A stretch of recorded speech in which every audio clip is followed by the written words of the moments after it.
नमस्कार दोस्तों। आज हम बात कर रहे हैं विश्व ज्योग्राफी की। और विश्व ज्योग्राफी में कल हम लोगों ने ऑस्ट्रेलिया और अंटार्कटिका महाद्वीप को लेके चर्चा की थी। आज हम बात करेंगे दक्षिण अमेरिका को लेके कि दक्षिण अमेरिका के संबंध में भी हमें कई प्रश्न पूछे जाते हैं, जैसा कि विश्व की सबसे लंबी पर्वत श्रृंखला को लेके, वहीं विश्व का सबसे जो है ऊंचा चक्रीय सक्रिय ज्वालामुखी को लेके, तो वहीं अमेजन नदी को लेके, तो कहीं घास के मैदानों को लेकर हमारे कई प्रश्न हम लोगों से पूछा जाता है। सभी को गुड आफ्टरनून। तो देखिए, हम शुरू करेंगे आज दक्षिण अमेरिका को लेकर कि क्या प्रश्न पूछे जा सकते हैं। तो आज हमारा रहेगा महाद्वीप में दक्षिण अमेरिका।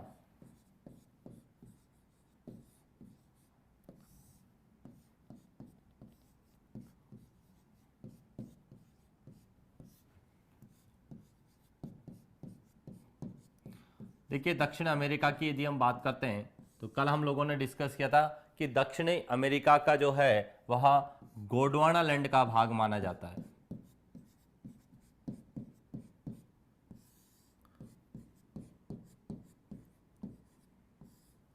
गोंडवाना लैंड का भाग है। और यदि हम बात करें राजनीतिक दृष्टि से या पॉलिटिकली हम बात करें तो यह लैटिन अमेरिका का भाग है।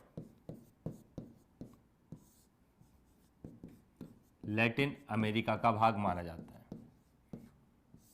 फर्स्ट हम लैटिन अमेरिका के अंतर्गत मुख्य रूप से एक तो मध्य अमेरिका,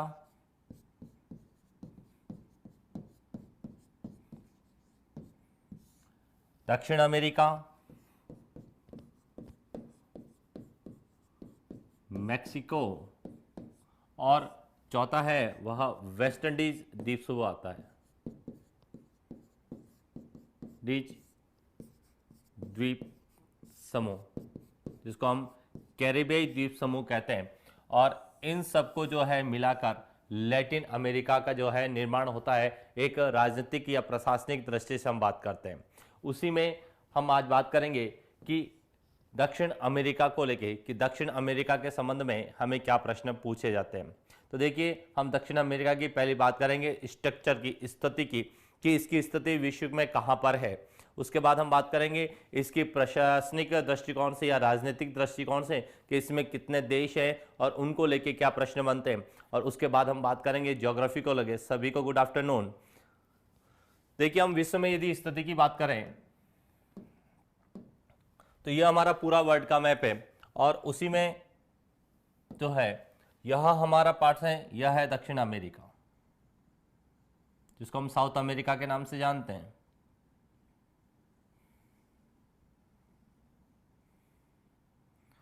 दक्षिण अमेरिका की यदि हम स्थिति की बात करें तो यह फर्स्ट उत्तरी अमेरिका से जो अलग होता है, यह अलग होता है पनामा जल संधि से।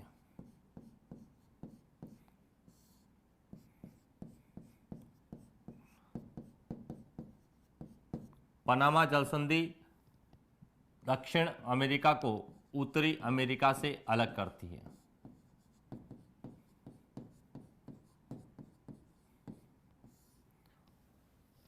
वहीं हम बात करें इसके पूरब में, तो पूरब में यह पूरा अटलांटिक महासागर है।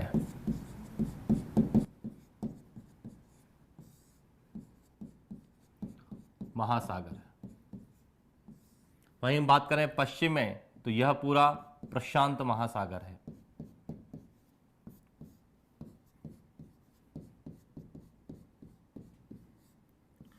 और यदि हम दक्षिण की बात करें तो दक्षिण में यह है पूरा अंटार्कटिका महाद्वीप।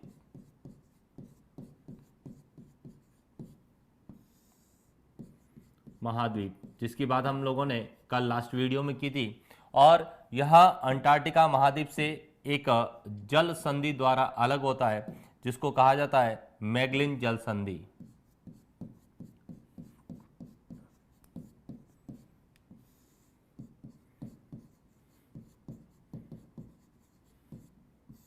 और इस तरह से विश्व में यदि हम स्थिति देखें तो ये साउथ अफ्रीका, यह पूरा हमारा साउथ अमेरिका है, जो कि उत्तरी अमेरिका, अंटार्कटिका महाद्वीप, अटलांटिक महासागर और प्रशांत महासागर के मध्य में स्थित एक त्रिभुजाकार आकृति में फैला हुआ है। इसकी आकृति जो है, हम बात करें आकृति को लेके, तो इसकी आकृति त्रिभुजाकार है।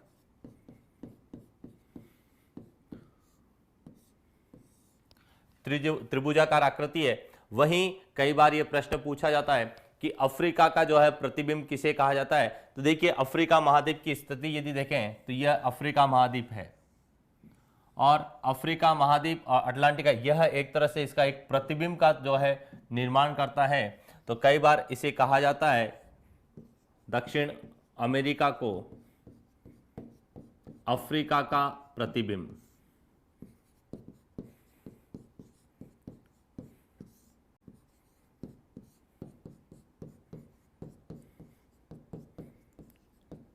जिस तरह से हमें कांच में प्रतिबिंब देखते हैं, वैसा ही प्रतिबिंब हमको यह एक दिखाई देता है। तो एक तरह से यह अफ्रीका का जो है प्रतिबिंब की तरह नजर आता है। तो यह भी हमें जो है प्रश्न कई बार पूछा जा सकता है कि अफ्रीका का प्रतिबिंब कहा जाता है। और इसी तरह से यह पूरा एक स्थिति को लेके आता है प्रश्न कि इसकी स्थिति के संबंध में या तो हमें पूछा जाता है जल संधि किससे यह अलग होता है, और दूसरा यह कौन कौन से महासागरों के बीच में स्थित है। तो यह है आपके दक्षिण अमेरिका की विश्व में स्थिति की। आप इसका स्क्रीनशॉट ले लीजिए।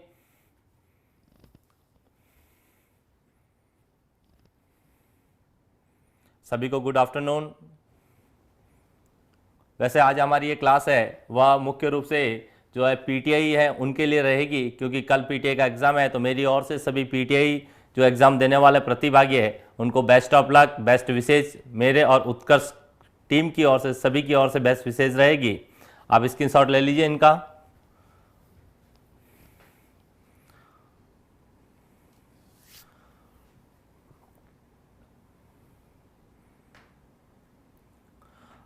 अब हम बात करेंगे कि और क्या प्रश्न हम लोगों से इसके संदर्भ में पूछे जाते हैं। तो सेकंड प्रश्न आता है कि किसी भी महाद्वीप की विशेषताओं को लेके, कि उसकी विशेषताओं को लेके प्रश्न हम लोगों से बनते हैं। तो देखिए, हम दक्षिण अमेरिका की बात करेंगे, तो दक्षिण अमेरिका की क्या विशेषता है। तो ये जो हमारा दक्षिण अमेरिका है, इसकी जो विशेषता है, एक तो इसके नाम को लेके है कि इसको एक तो सांपों का देश कहा जाता है।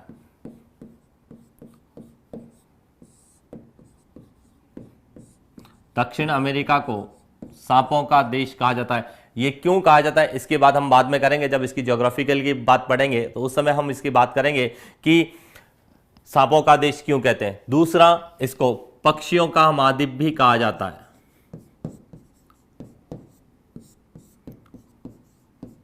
पक्षियों का महाद्वीप। पक्षियों का महाद्वीप कहने का सबसे बड़ा कारण है वह है कैरिबियाई सागर, और कैरिबियाई सागर के आसपास जो है एक कैरिबियाई क्राउंच, जिसको हम राजस्थान में कुर्जा के नाम से जानते हैं, वहाँ बहुत ही ज़्यादा पाए जाते हैं, और इसीलिए इसे पक्षियों का महाद्वीप की संज्ञा भी दी जाती है। हालांकि ऐसे प्रश्न वर्तमान समय में नहीं पूछे जाते हैं, लेकिन तब भी हमारी संभावना रहती है कि इसको जो है सांपों का देश, क्योंकि जो विश्व का सबसे बड़ा सांप जिसका नाम है एनाकोंडा, वह इसी क्षेत्र में पाया जाता है, जो है दक्षिण अमेरिका के अमेजन बेसिन में। हम उसकी बात आगे करेंगे कि इसको ये क्यों कहा जाता है। और सेकंड, पक्षियों का देश, यहाँ विषय कैरिबियाई जो सारस है, जिसको हम कहते हैं कुर्जा, यहाँ बहुत जो है पाए जाते हैं। तो इसलिए कई प्रश्न हम लोगों से इसकी विशेषताओं को लेकर पूछे जाते हैं। बात करें इसकी पहले पॉलिटी की, कि इसकी जो है प्रशासनिक या राजनीतिक स्थिति को लेकर प्रश्न क्या पूछे जाते हैं, और उसके बाद हम बात करेंगे ज्योग्राफी की, कि इसकी ज्योग्राफी को लेकर क्या प्रश्न आएंगे। ओल्ड क्वेश्चन भी सॉल्व करवाना साथ, यहाँ जरूर ओल्ड क्वेश्चन भी कराएंगे कि इसके संबंध में कैसे प्रश्न पूछे गए हैं अभी तक, उनकी हम बात करेंगे। तो देखिए, हम बात करेंगे दक्षिण अमेरिका के पॉलिटी की, कि इसमें कितने देश हैं। तो दक्षिण अमेरिका में टोटल 13 देश हैं, जिसमें से 11 देश तटीय देश का है।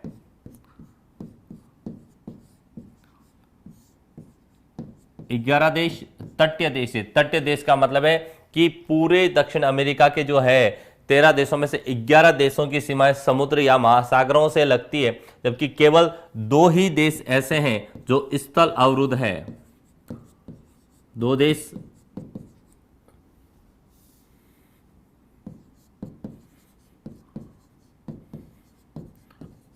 अवरुद्ध देश, या जिनको हम कहते हैं लैंड लॉक देश हैं। तो ये भी हमारा एक प्रश्न बन सकता है कि 4 देशों के हमें नाम दे दें और पूछा जा सकता है कि लैंड लॉक कौन से या स्थल अवरुद्ध देश कौन कौन सा है। तो देखिए, पहले हम स्थल अवरुद्ध की बात करते हैं। तो स्थल अवरुद्ध में हमें ये 2 देश मिलेंगे।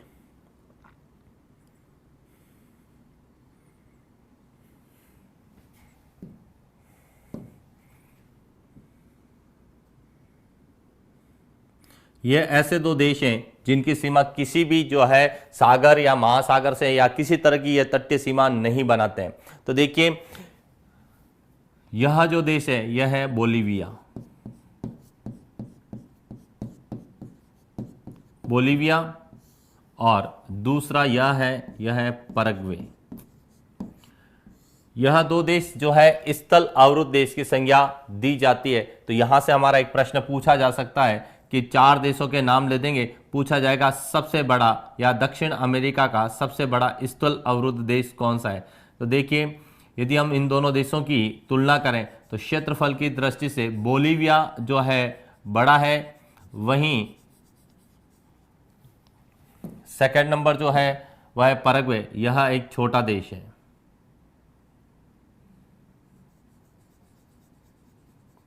तो आपसे प्रश्न पूछा जा सकता है कि दक्षिण अमेरिका का क्षेत्रफल की दृष्टि से बड़ा स्थल अवरुद्ध देश कौन सा है, या दक्षिण अमेरिका का सबसे बड़ा स्थल अवरुद्ध देश कौन सा है। तो हम बात करते हैं कि बोलीविया और पैराग्वे 2 ऐसे देश है जो स्थल अवरुद्ध देश है। आप स्क्रीनशॉट ले लीजिए।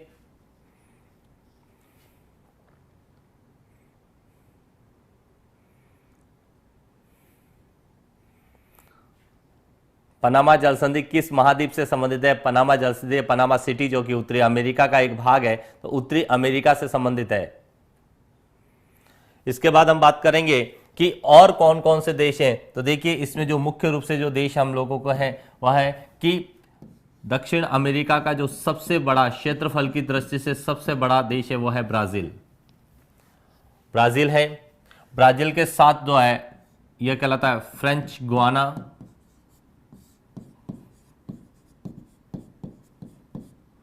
इसके बाद तीसरा है वह है सूरीनाम, और वहीं इसके साथ है गुआना। ये तीनों संलग्न देश हैं। इसके बाद अगला जो है वह है वेनेजुएला,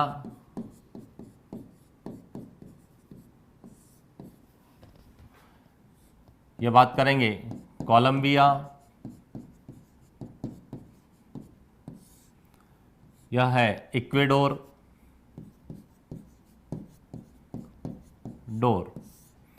यह है पेरू, यह है चिली, यह है अर्जेंटीना, और यह है उरुग्वे। तो इस तरह से जो है दक्षिण अमेरिका की एक पॉलिटिकल स्थिति बनती है जिसमें 2 देश है वह स्थल अवरुद्ध है, से सभी तटीय देश के जो है। आप स्क्रीनशॉट ले लिए। इसके बाद हम बात करेंगे कि और क्या प्रश्न यहां से पूछे जाते हैं।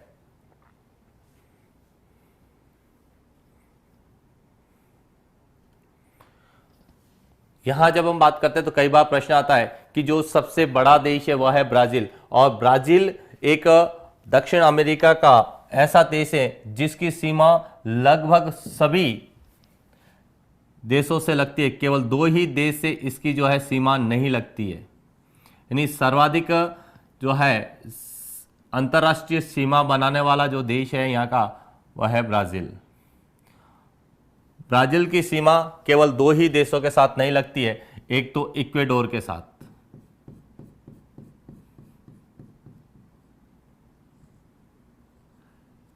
के साथ, और दूसरा है चिली।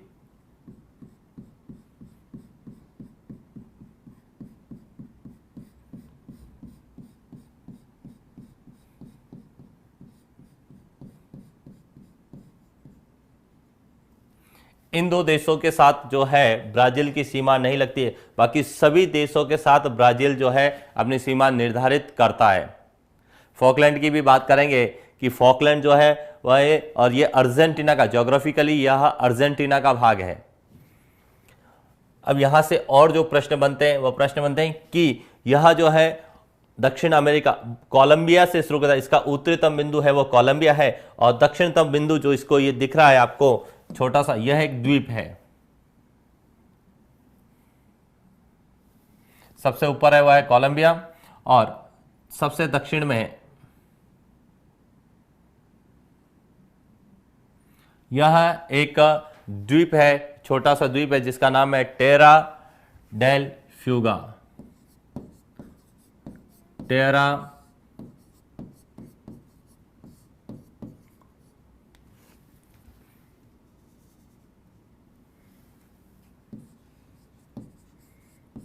डेल फ्यूगा।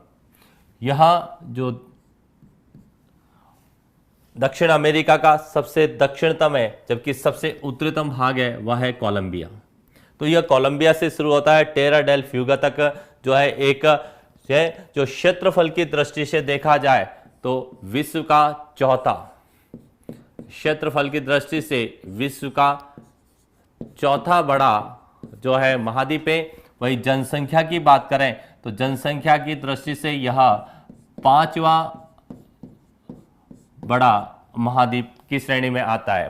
तो इस तरह से इसकी एक पॉलिटिकली प्रश्न जो हम लोगों से बन सकते हैं वह इस तरीके से बन सकते हैं कि क्षेत्रफल की दृष्टि से चौथा, जनसंख्या की दृष्टि से पांचवा, कुल कितने देश हैं, उसमें से तटीय देश कितने हैं, स्थल अवरुद्ध देश कितने हैं और कौन कौन से हैं, तो बोलीविया और पैराग्वे स्थल अवरुद्ध। फिर सबसे बड़ा जो है देश कौन सा है वह है ब्राजील, और ब्राजील जो एक ऐसा देश है जिसकी तटीय सीमा सबसे लगती है। तो वो हमसे ये पूछा जा सकता है कि ब्राजील के साथ सीमा नहीं बनाने वाले जो है देशों का सही युग्म कौन सा है, तो ब्राजील के साथ केवल दो ही देश सीमा नहीं बनाते हैं, एक तो इक्वेडोर और दूसरा है चिली। बाकी शेष सभी देश जो है ब्राजील के साथ सीमा बनाते हैं। तो ये भी हमारा एक प्रश्न पूछा जा सकता है जो पॉलिटिकली बनता है। इसके बाद हम बात करेंगे ज्योग्राफी को लेके। ज्योग्राफी से पहले यहां से कुछ जो करंट को लेके प्रश्न बनते हैं, हम उनकी बात करते हैं। तो देखिए ब्राजील की जो नाम है, ब्राजील का नाम एक वृक्ष के नाम पर रखा गया है जिसका नाम है ब्राजील। ब्राजील वृक्ष के नाम पे इसका नाम ब्राजील रखा गया है। और ब्राजील की जो राजधानी है वह है रियो डी जेनेरियो। यह ब्राजील की राजधानी है रियो डी जेनेरियो। और ब्राजील की राजधानी में पहला पृथ्वी सम्मेलन का आयोजन किया गया था। तो यह भी कई बार हम लोगों से पूछा जा सकता है कि रियो डी जेनेरियो में पहला पृथ्वी सम्मेलन 22 अप्रैल 1992 को जो है आयोजित किया गया था, पृथ्वी सम्मेलन।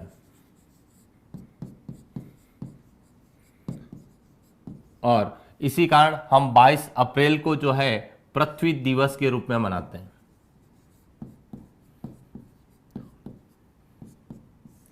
पृथ्वी दिवस के रूप में हम लोग मनाते हैं। तो यह भी हमारा एक प्रश्न बन सकता है कि पृथ्वी दिवस के रूप में किस तरह का प्रश्न आता है।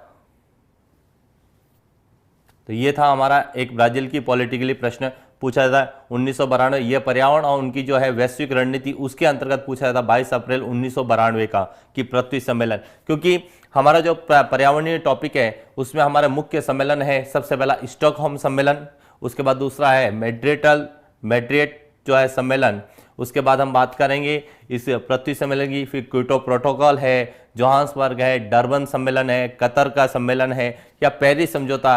और वर्तमान में जो 5 जून 2018 का जो पर्यावरण सम्मेलन का आयोजन किया गया,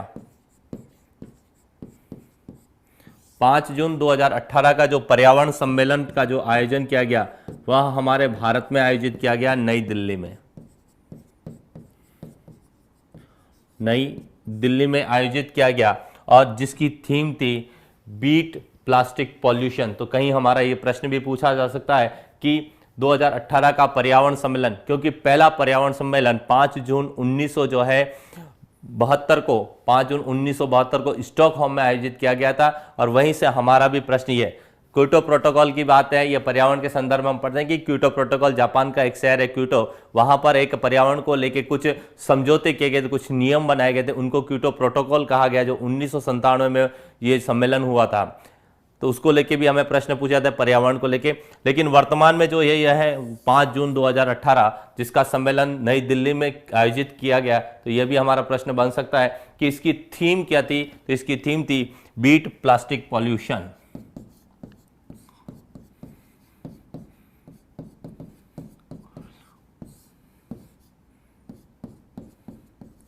पॉल्यूशन कि किस तरह से हम प्लास्टिक पॉल्यूशन को कम कर सकते हैं या उसको खत्म कर सकते हैं, उसको लेके यह सम्मेलन आयोजित किया गया था अंतर्राष्ट्रीय लेवल का, जो 5 जून 2018 को हमारे भारत की राजधानी नई दिल्ली में आयोजित किया गया। तो यह भी हमारा एक प्रश्न बन सकता है कि 5 जून को कौन सा दिवस मनाया जाता है। तो 5 जून को पर्यावरण दिवस मनाया जाता है।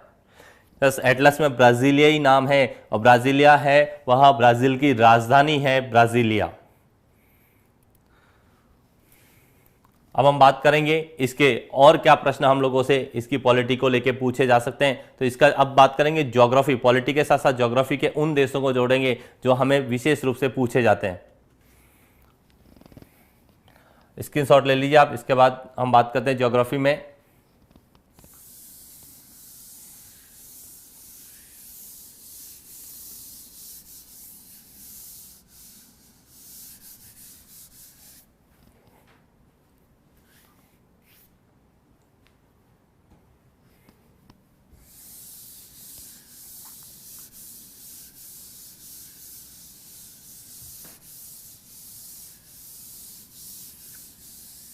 फिर हम इसी में बात करेंगे कि यह जो देश है यह है कोलंबिया।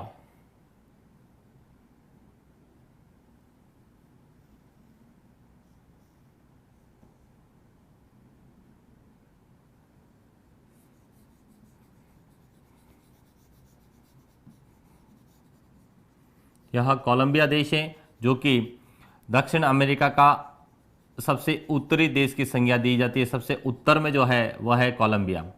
और कोलंबिया एक ऐसा देश है जो 2 महासागरों से सीमा बनाता है, या कह सकते हैं जिसकी सीमा 2 सागरों के साथ लगती है। यदि हम बात करें इसके पश्चिम में, तो यहां आपको मिलेगा प्रशांत महासागर। प्रशांत महासागर। और वहीं हम इसके पूर्व की ओर जाएंगे तो यहां पर मिलेगा आपको कैरिबियन सागर।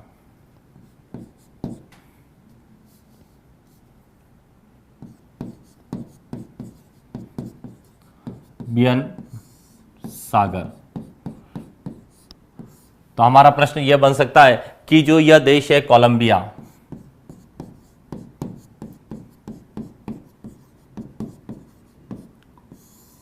कोलंबिया देश की सीमा किन 2 सागरों से या महासागर से, क्योंकि कैरिबियन सागर है वह अटलांटिक महासागर का भाग है।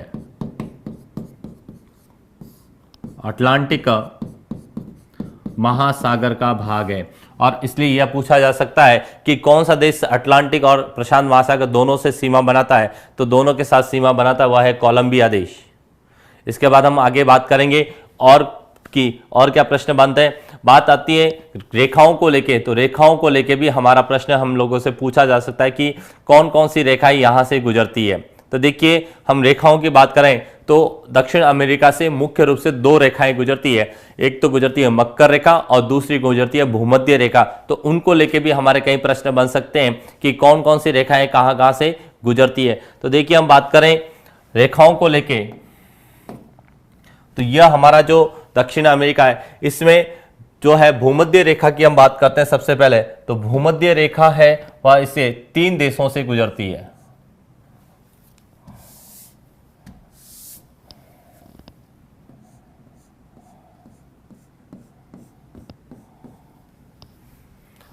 और कर्क रेखा की बात करें तो यह भी इसके 3 देशों से गुजरती है। सॉरी, मकर रेखा की बात करें, यह है भूमध्य रेखा। भूमध्य रेखा। और यह है मकर रेखा। भूमध्य रेखा जो 3 देशों से गुजरती है, हम उनके बारे में देखते हैं कि कौन कौन से देशों से गुजरती है। तो देखिए, यह एक गुजरती है इक्वेडोर से, इक्वेडोर। दूसरी यह गुजरती है कोलंबिया,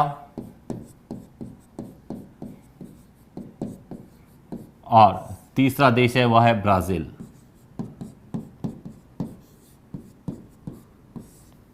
तो भूमध्य रेखा दक्षिण अमेरिका के जो है उत्तरी भाग है वहां के 3 देशों से गुजरती है।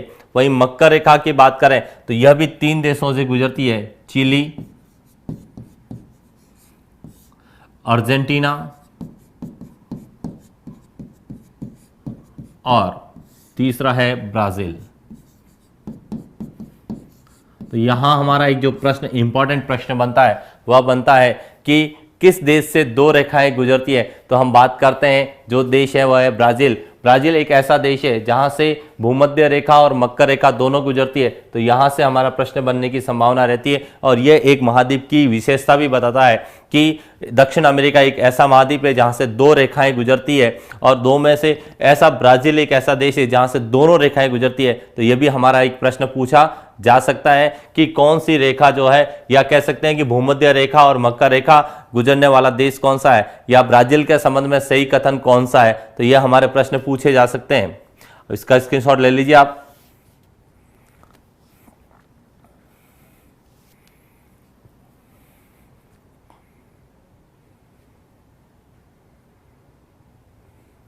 हाँ, ब्राजील से मकर रेखा और भूमध्य रेखा दोनों गुजरती है। भूमध्य रेखा जिसको हम बोलते हैं 0 डिग्री अक्षांश, और वहीं मकर रेखा को कहते हैं 23.5 डिग्री दक्षिणी अक्षांश। तो इस तरह के हमारे प्रश्न जो है विशेष रूप से पूछे जाते हैं। अब हम बात करेंगे यहाँ की प्रमुख पर्वत श्रृंखला को लेके। तो हमारा अब जो ज्योग्राफिकली पार्ट रहेगा वो पर्वत श्रृंखलाओं को लेके, नदियों को लेके, क्योंकि दक्षिण अमेरिका की पर्वत श्रृंखला, नदियां, सभी को गुड आफ्टरनून। जो भी है सभी को पहले थैंक्स कि आप लोग इतना सपोर्ट कर रहे हैं हमें, और आप इसी तरह से हमारे साथ बने रहिए।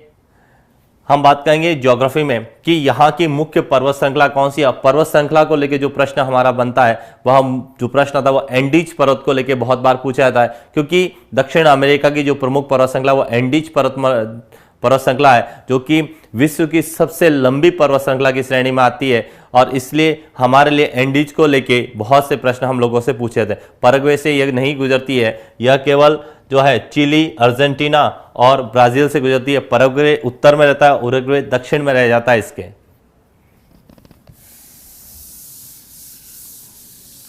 अब बात करेंगे इसकी प्रमुख पर्वत श्रृंखला। तो देखिए, दक्षिण अमेरिका में मुख्य पर्वत जो है वह एक ही पर्वत श्रृंखला है जिसको हम एंडीज पर्वतमाला के नाम से जानते हैं। तो एंडीज पर्वतमाला का जो विस्तार है यह कोलंबिया से शुरू होता है और इस तरह से यह चिली तक चलता है पूरा। यह पूरी एक पर्वत श्रृंखला है जिसको नाम दिया जाता है एंडीज पर्वतमाला।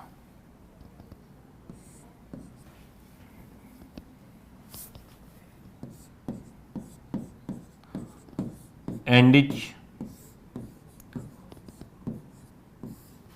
पर्वतमाला। और एंडीज पर्वतमाला यह एक नवीन वलित पर्वतमाला है। नवीन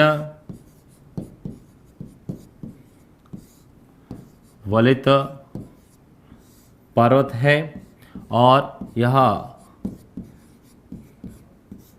विश्व की सबसे लंबी पर्वत श्रृंखला है, जिसकी लंबाई लगभग 7000 किलोमीटर के आसपास है। यानी एंडीज पर्वतमाला जो एक नवीन पर्वतमाला है और यह जो है सबसे जो है लंबी है। हिमालय पर्वत है, हिमालय पर्वत जो है सबसे ऊंची पर्वत श्रृंखला है, जबकि एंडीज है वह सबसे लंबी पर्वत है। इसका विस्तार कोलंबिया से लगाकर जो है चिली तक ये पूरी फैली हुई एक लंबी पर्वत श्रृंखला है, जिसकी कुल लंबाई लगभग 7000 किलोमीटर के आसपास है। तो अब एंडीज पर्वतमाला को लेकर क्या प्रश्न पूछे जाते हैं, हम उनकी बात करें तो एंडीज पर्वतमाला पर जो है इसकी सबसे ऊंची चोटी है उसका नाम है एकांकगुआ।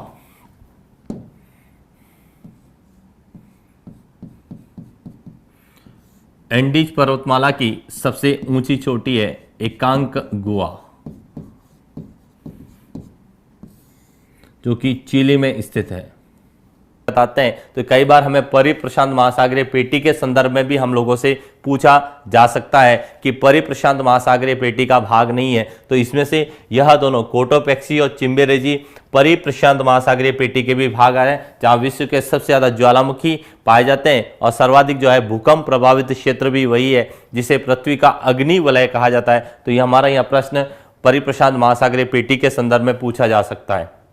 इसकी बात और करते हैं, यहां से हमें और चीजें जो मिलती है वह है कि इसी एंडीज पर्वतमाला के एक पूरब में जाएंगे तो आपको पेंटागोनिया का मरुस्थल मिलेगा और पश्चिम में जाएंगे तो आपको आटाकामा का मरुस्थल मिलेगा। और दोनों की जो सबसे बड़ी विशेषता है कि एक शीतोष्ण में आता है तो दूसरा उष्ण आता है। तो हम उन मरुस्थल की बात करेंगे, उसके बाद पहले आप एक बार इसका स्क्रीनशॉट ले लीजिए।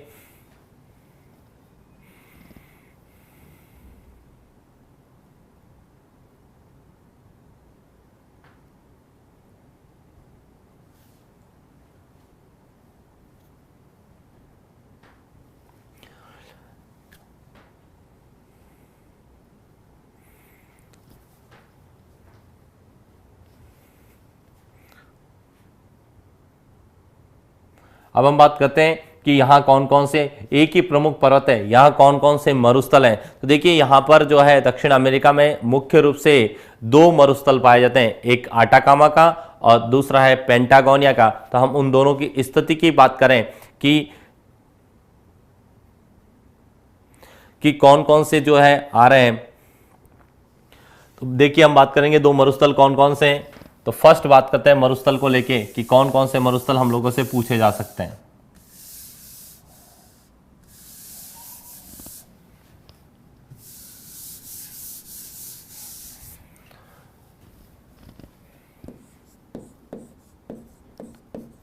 मरुस्थल सबसे पहले हम बात करेंगे कि जो एंडीज पर्वतमाला का जो पश्चिमी भाग है, पश्चिमी ये चिली का जो तटीय क्षेत्र है, यह पूरा है एक मरुस्थलीय क्षेत्र है। और यह मरुस्थलीय क्षेत्र होने के कारण यहाँ एक मरुस्थल का विकास हुआ है जिसको कहा गया है आटाकामा।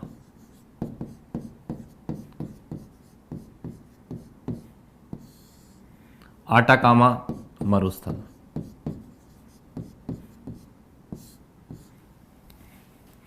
और इसकी जो सबसे बड़ी विशेषता है यह विश्व का सबसे शुष्क मरुस्थल है। विश्व का सबसे शुष्क मरुस्थल।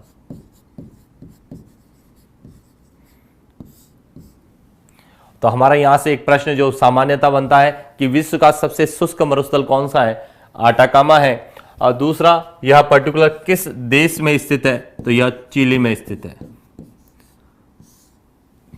और इसका और जो प्रश्न हम लोगों से पूछा जाता है तो वह पूछा जा सकता है कि आटाकामा मरुस्थल जो है शुष्क है, इसकी शुष्कता का कारण क्या है। यह भी हमारा एक प्रश्न, बहुत इंपॉर्टेंट प्रश्न है कि विश्व का सबसे जो है शुष्क मरुस्थल है आटाकामा, इसकी शुष्कता का कारण क्या है। तो देखिए इसकी शुष्कता का जो सबसे बड़ा कारण है वह है इसके सहारे सहारे चलने वाली एक ठंडी पवन, जिसके बारे में हम बात की थी, पेरू या हम्बोल्ट।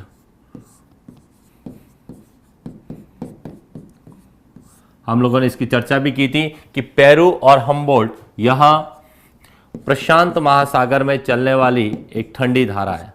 प्रशांत महासागर में चलने वाली ये क्या ठंडी जल धारा है। और ठंडी जल धारा होने के कारण यह जब आटाकामा मरुस्थल के पास चिली के तटीय भाग से गुजरती है तो यहां तक किसी तरह की जो है बारिश नहीं करती है।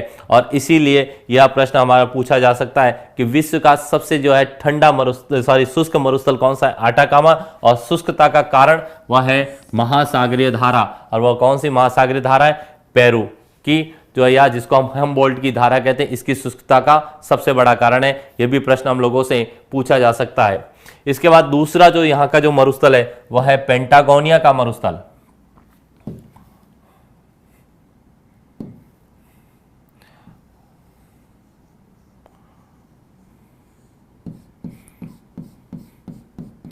यह है पेंटागोनिया का मरुस्थल।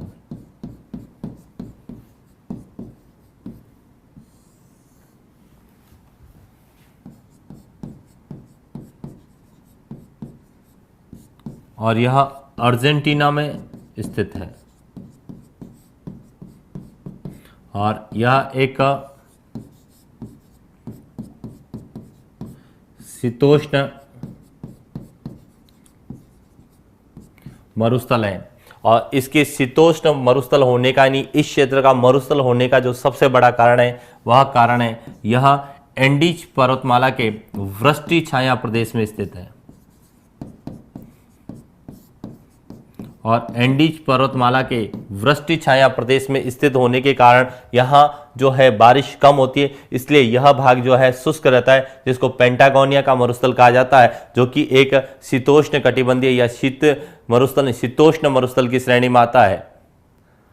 इसके बाद और भी प्रश्न जो है बनते हैं, वो बनते हैं नदियों को लेके कि यहाँ की प्रमुख नदियाँ कौन कौन सी है, उनको लेके भी कई प्रश्न हम लोगों से पूछे जाते हैं। तो देखिए हम बात करेंगे कौन कौन सी नदियाँ हैं। आप इसका स्क्रीनशॉट ले लीजिए कि मुख्य दो मरुस्थल है, आटाकामा और पेंटागोनिया का मरुस्थल।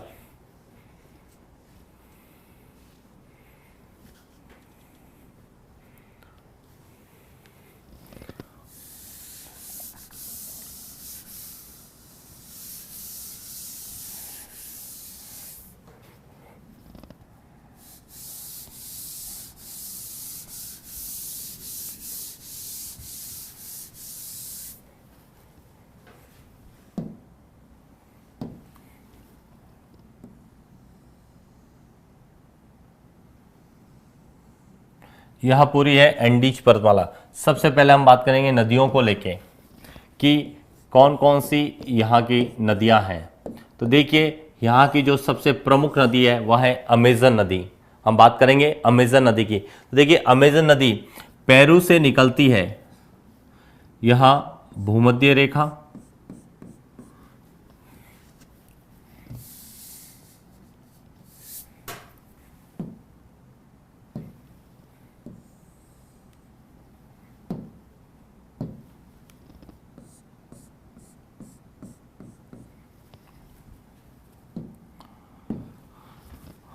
अमेजन नदी पेरू से निकलती है और ब्राज़ील में बहती हुई यह जो है भूमध्य रेखा पर इसका मुहाना स्थित है और यहाँ से यह जो है अटलांटिक महासागर में गिरती है। तो देखिए यहाँ से जो प्रश्न आता है, सबसे पहला इसका उद्गम स्थल कि यह कहाँ से निकलती है, तो यह एंडीज पर्वतमाला से निकलती है। एंडीज पर्वत से निकलती है पेरू से, और पेरू से यह जाती है, यह देश है पेरू, पेरू से यह जाती है ब्राजील, और ब्राजील में बहने के बाद यहां पर एक डेल्टा का निर्माण करती है। और यहां से जो एक प्रश्न बनता है वह प्रश्न यह बन सकता है कि कौन सी जो है नदी जो है भूमध्य रेखा पर अपना मुहाना बनाती है, और उस डेल्टा का नाम है मकापा। सही है आपका उत्तर कि यह एक डेल्टा का निर्माण करती है, उस डेल्टा को कहा जाता है मकापा डेल्टा। यह प्रश्न भारत के संदर्भ में भी सेकंड ग्रेड में एक टॉपिक है कि भारत की अपवाह तंत्र और उनकी विशेषताएं, उसके अंतर्गत भी हमारा यह एक प्रश्न आता डेल्टा। तो हमें यह क्लियर होना चाहिए कि डेल्टा क्या है। तो देखिए डेल्टा की जब हम बात करते हैं तो हम इसके संदर्भ में यह बात करें, हम भारत को लेकर समझेंगे तो ज्यादा बेटर रहेगा कि जब नदियां लंबी दूरी तय करती है तो अपने साथ, जब नदियां लंबी दूरी तय करती है तो अपने साथ मिट्टी को लेके आती है, और मिट्टी को लेके आती है और जब वह समुद्र में घिरती है उसके समुद्र के किनारे पे मिट्टी का जमाव कर देती है, और उस निक्षेप क्षेत्र को डेल्टा कहा जाता है। निक्षेप क्षेत्र को डेल्टा कहा जाता है। तो देखिए वापस करेंगे कि जब नदियां लंबी दूरी तय करती है तो जो अपने साथ मिट्टी या जो भी जलोढ़ है या जो भी निक्षेप लेके आती है उसको किनारे पे जमा कर देती है और जल है वो सागर में चला जाता है। तो किनारे की वह निक्षेप युक्त भूमि यह कहलाती है डेल्टा। वही इसका उल्टा होता है, वह होता है एच्यूरी। एच्यूरी में जब नदियां कम दूरी से तीव्र गति से करती है तो वहां पर वो निक्षेप नहीं करके एक गहरे खड्डे का निर्माण करती है जिसको बोलते हैं एच्यूरी। और ये सदैव प्रश्न हमारे भारत के संदर्भ में पूछा जाता है कि कौन सी नदियां डेल्टा का निर्माण करेगी और कौन सी नदियां एच्यूरी का निर्माण करती है। तो देखिए भारत में जितनी भी नदियां बंगाल की खाड़ी में जाती है वह सब डेल्टा का निर्माण करती है और जो भी नदी जो है अरब सागर में जाती है वह सब एच्यूरी या जिसका प्रश्न हम लोगों से पूछा भी गया था ज्वार नदमुख, ज्वार नद मुख का निर्माण करती है। और इसके संदर्भ में भारत में याद रखने का सिंपल सा तरीका है कि जो भी बंगाल की खाड़ी में जाएगी वो डेल्टा का निर्माण करेगी। जैसे गंगा और ब्रह्मपुत्र का डेल्टा है, महानदी का डेल्टा है, गोदावरी का डेल्टा है, कृष्णा और कावेरी का डेल्टा है। ये सब नदियां बंगाल की खाड़ी में गिरती है और डेल्टा का। वही एच्यूरी की बात करते हैं तो मुख्य रूप से नर्मदा और ताप्ती नदी है जो एच्यूरी का निर्माण करती है, यानी पक्षी के पंजे के आकार का जो है निर्माण करती है। सही है आपका उत्तर। तो यह प्रश्न हम लोगों से भारत के संदर्भ में भी पूछा जाता है। और वहीं हमारा जो है अमेजन नदी का प्रश्न आता है वो है कि मकापा डेल्टा स्थित है, तो मकापा डेल्टा अमेजन नदी पर स्थित है। यह नदी है अमेजन नदी।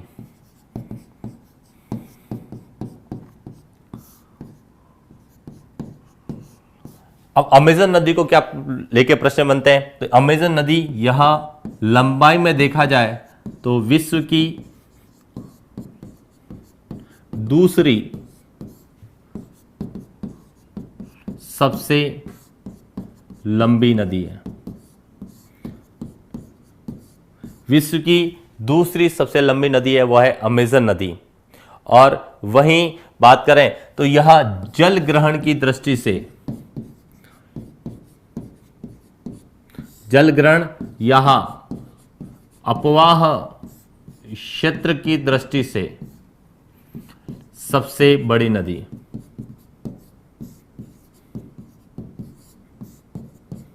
तो हमारे यहां से दो प्रश्न पूछे जा सकते हैं कि विश्व की सबसे लंबी नदी कौन सी है या जल ग्रहण की दृष्टि से सबसे बड़ी नदी कौन सी है। तो दो तरह का यह जो है प्रश्न है। एच्यूरी का जो है हम उसकी भी बात करेंगे, एच्यूरी का निर्माण करती है पराना नदी। आपका आंसर सही है, हम इनकी बात आगे करेंगे। अब यहां हम बात करते हैं जो हमारे एग्जाम पॉइंट ऑफ व्यू से जो इंपॉर्टेंट प्रश्न है वह कि देखिए यह नदी भूमध्य रेखा के आसपास चलती है और भूमध्य रेखा के आसपास चलने के कारण हम लोगों ने लास्ट क्लास में एक चर्चा की थी कि भूमध्य रेखा के आसपास जो क्षेत्र है वहां पर जो उच्च तापमान के बावजूद भी बारिश अच्छी होती है।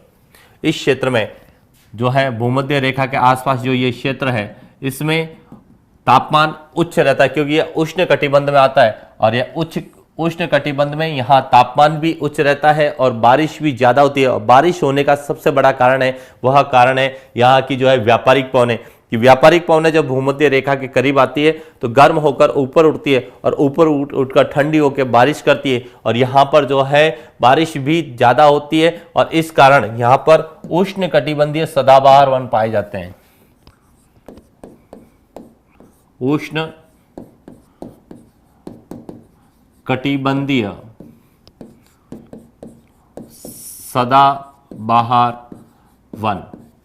तो भूमध्य रेखा के आसपास की हम बात करें तो यहां पर उष्ण कटिबंधीय सदाबहार वन पाए जाते हैं जिनको दक्षिण अमेरिका में कहा जाता है अमेजन वर्षा वन।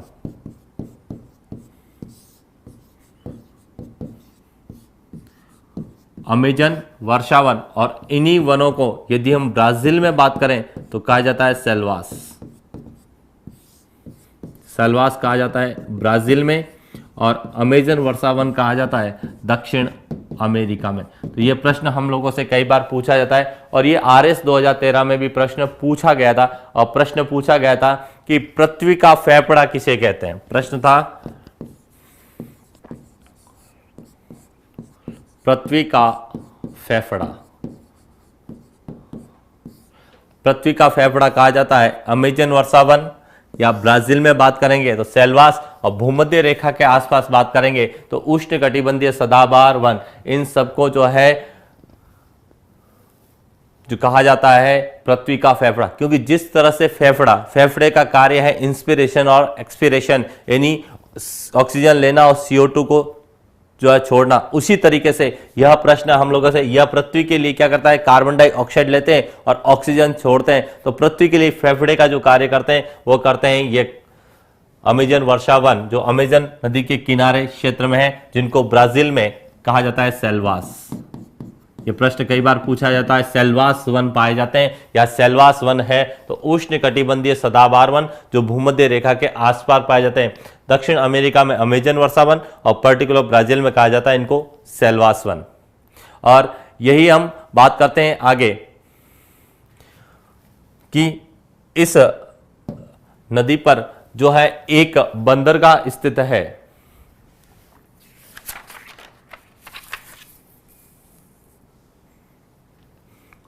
इस अमेजन नदी पर एक बंदरगाह स्थित है जो कि विश्व का सबसे अंतरतम जो है बंदरगाह कहलाता है। उस बंदरगाह की हम बात करते हैं, यहां मनोस बंदरगाह,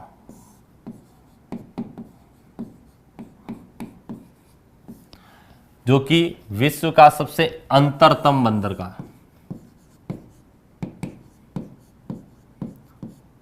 अंतरतम बंदरगाह का मतलब है कि तटीय क्षेत्र से सबसे दूर जो बंदरगाह है वह है आपका मनोस बंदरगाह, जो कि अमेजन नदी पर ब्राजील में स्थित है। यह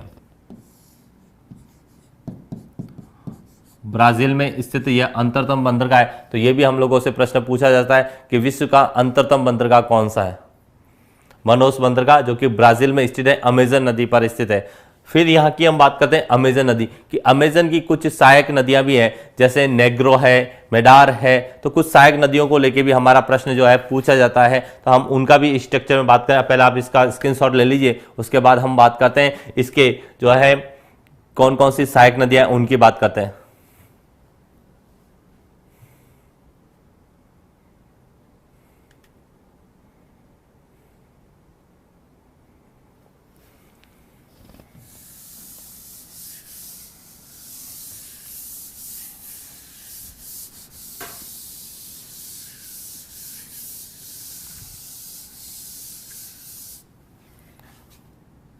कि यह जो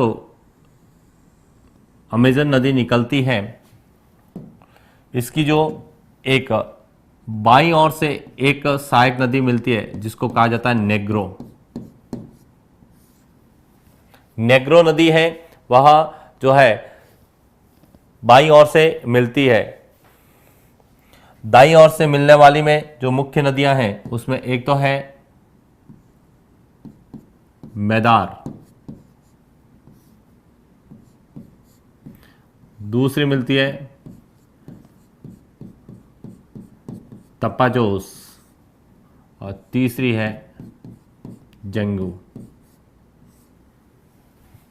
ये चार मुख्य नदियां हैं, जो कि कई जगह यह लिखा होता है जंगू या कई जगह यह लिखा हुआ है जिंगू, दोनों ही सही है। यह तीन नदियां हैं, वह दाईं ओर से मिलती है और एक नदी है वो बाईं ओर से मिलती है। तो ये अमेजन की सहायक नदियों में है। इसके बाद हम बात करते हैं और मुख्य कौन कौन सी नदियां हैं, उनको लेके भी हमारे कुछ प्रश्न बनते हैं। अब इसका स्क्रीनशॉट ले लीजिए, हम इसके बाद बात करेंगे आगे और कौन सी मुख्य नदियां हैं। तो देखिए, और जो मुख्य नदियां यहां मुख्य रूप से है वह है पराना नदी, जो कि ब्राजील से निकलती है, पैराग्वे होते हुए जो है अर्जेंटीना के और उरुग्वे के समीप यह एक एस्चुरी का निर्माण करती है। यह है पराना नदी, जिसकी बात हम लोगों ने कल की थी। पराना नदी, इस पर एक परियोजना बनी हुई है जिसको कहता है इटेपू बांध। इस पर एक बांध बना हुआ है,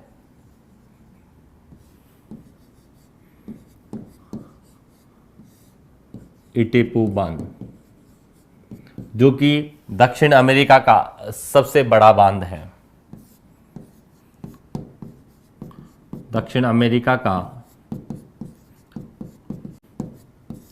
सबसे बड़ा बांध, दक्षिण अमेरिका का यह सबसे बड़ा बांध है। और इसकी दो और सहायक नदियां हैं, एक परग्वे से निकलती है परग्वे की नदी और एक उरुग्वे से निकलती है उरुग्वे। यह है परग्वे और यह है उरुग्वे। और इन तीनों नदियों द्वारा उरुग्वे और इस क्षेत्र में एक मैदान का निर्माण करती है जिसको कहा जाता है लाप्लाट का मैदान।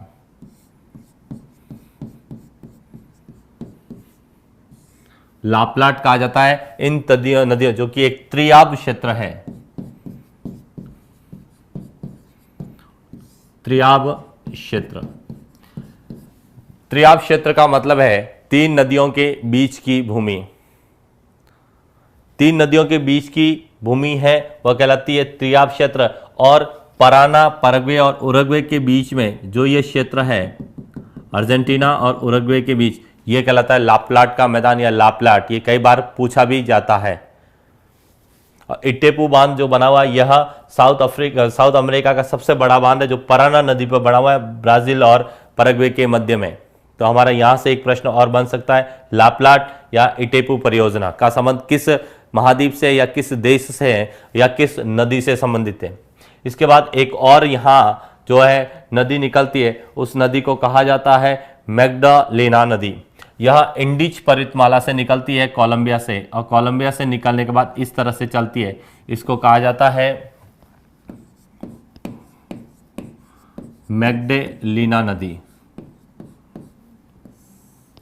मैग्डालेना नदी जो कोलंबिया की महत्वपूर्ण कम है। और यहीं एक और नदी है उसका नाम है ओरिनिको नदी जो कि वेनेजुएला में चलती है।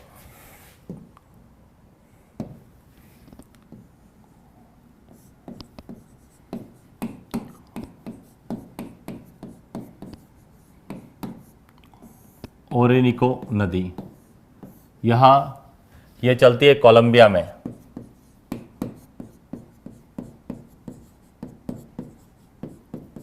और यह चलती है वेनेजुएला में।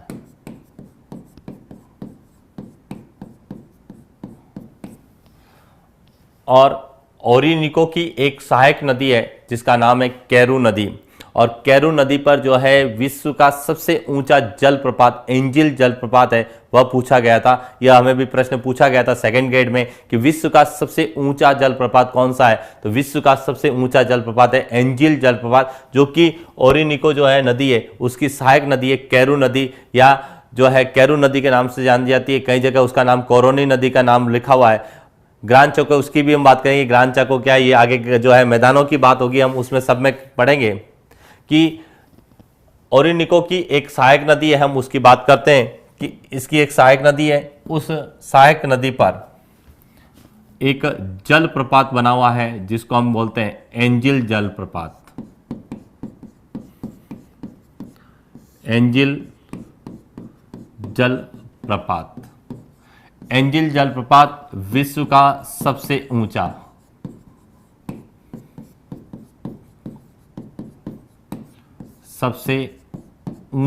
जलप्रपात है जो कि 979 मीटर या राउंड फिगर में 980 मीटर ऊंचा जलप्रपात है। और इसका निर्माण जो है कैरू नदी के द्वारा किया जाता है। कैरू नदी के द्वारा जो है एंजिल जलप्रपात का है जो कि स्थित है वेनेजुएला में। कहाँ स्थित है? तो ये हमारा प्रश्न पूछा जाता है कि विश्व का सबसे ऊंचा जलप्रपात कौन सा है? एंजिल। ये हम जो है बात करें राजस्थान या भारत की बात करते हैं तो भारत में जो सबसे ऊंचा जलप्रपात है वो जोग गरसोबा है। और वहीं यदि हम राजस्थान की बात करते हैं तो राजस्थान में जो है सबसे ऊंचा जलप्रपात है वह है अपना चूलिया जलप्रपात। तो कहीं न कहीं हमारे प्रश्न जलप्रपात को लेके भी पूछे जाते हैं। फिर ये बातें कि जो ओरोनिका नदी का जो क्षेत्र है, इसका जो बहाव क्षेत्र है या इसका बेसिन जो है, यह पूरा बेसिन, यह बेसिन विशेष रूप से जाना जाता है पेट्रोलियम खनिजों के लिए। पेट्रोलियम पदार्थ के लिए जाना जाता है, और इसीलिए देखा होगा कि वेनेजुएला है वो पेट्रोलियम उत्पादक देशों के अंतर्गत गिनती की जाती है। और ये भी हम लोगों से कई बार प्रश्न पूछा जाता है कि पेट्रोलियम देशों के अंतर्गत जो है वेनेजुएला है, तो इसका कारण है ओरोनिको नदी का जो ये पूरा बेसिन है ये पेट्रोलियम पदार्थों के लिए जाना जाता है। तो ये इसकी यहाँ की प्रमुख नदियों को लेके हमने बात की। इसके बाद हम बात करेंगे यहाँ की चूलिया जलप्रपात हमारे चित्तौड़गढ़ में है चंबल नदी पर, और वहीं जो जोग जलप्रपात है वो कर्नाटका में है शरावती नदी पर। तो ये भी प्रश्न हम लोगों से पहले पूछे गए हैं एग्जाम पॉइंट ऑफ व्यू से, और इस बार भी हो सकता है वो एंजिल जलप्रपात हम लोगों से पूछ भी सकता है। हम बात करते हैं आगे कि और इसकी क्या विशेषता है, ज्योग्राफिकल विशेषता दक्षिण अमेरिका की। तो दक्षिण अमेरिका में जो है मुख्य रूप से कुछ मैदान पाए जाते हैं, उन मैदानों को अलग अलग जगह पर अलग अलग नाम से जाने जाते हैं, तो हम उनकी भी बात करते हैं। अब इसका स्क्रीनशॉट ले लीजिए।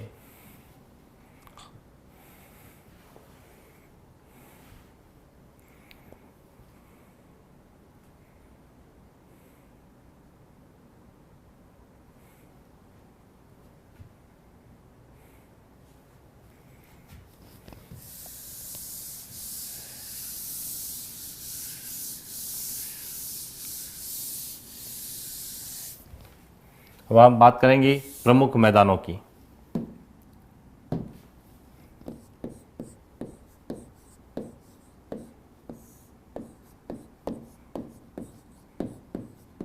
कि कौन कौन से प्रमुख मैदान है। तो सबसे पहला जो है वो है लानोश। हम इसकी बात करेंगे कि यह कैसा मैदान है। दूसरा इसमें है वो है कंपास। तीसरा है ग्रांड चाको, और चौथा है पंपास, और पांचवा इसी के साथ हम एक और की बात करेंगे फेजेंडा के। इनको लेके भी हमें कई प्रश्न पूछे जाते हैं कि ये क्या है। तो देखिए सबसे हम बात करते हैं लानोस की। लानोस क्या है? तो देखिए लानोस कोलंबिया, जो कोलंबिया में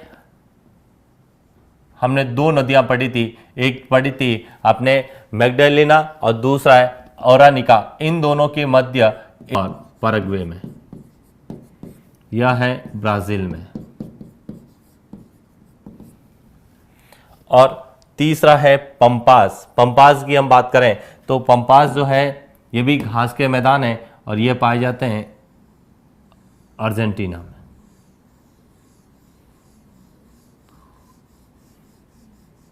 और यह है शीतोष्ण घास के मैदान।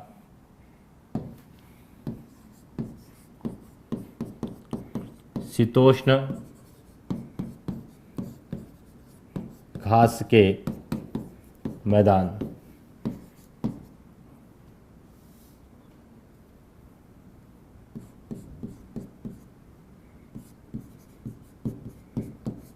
अर्जेंटीना में। और एक है फेजेंडा। फेजेंडा है वो है कॉफ़ी के बागान। जो ब्राज़ील का जो पठार है, वहाँ के पठारी जो ढाल है, वहाँ पर कॉफ़ी के जो है बागान है, उनको कहा जाता है फेजेंडा।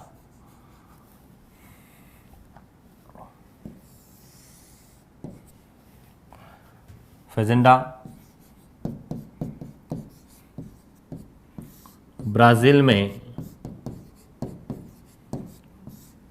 पाए जाने वाले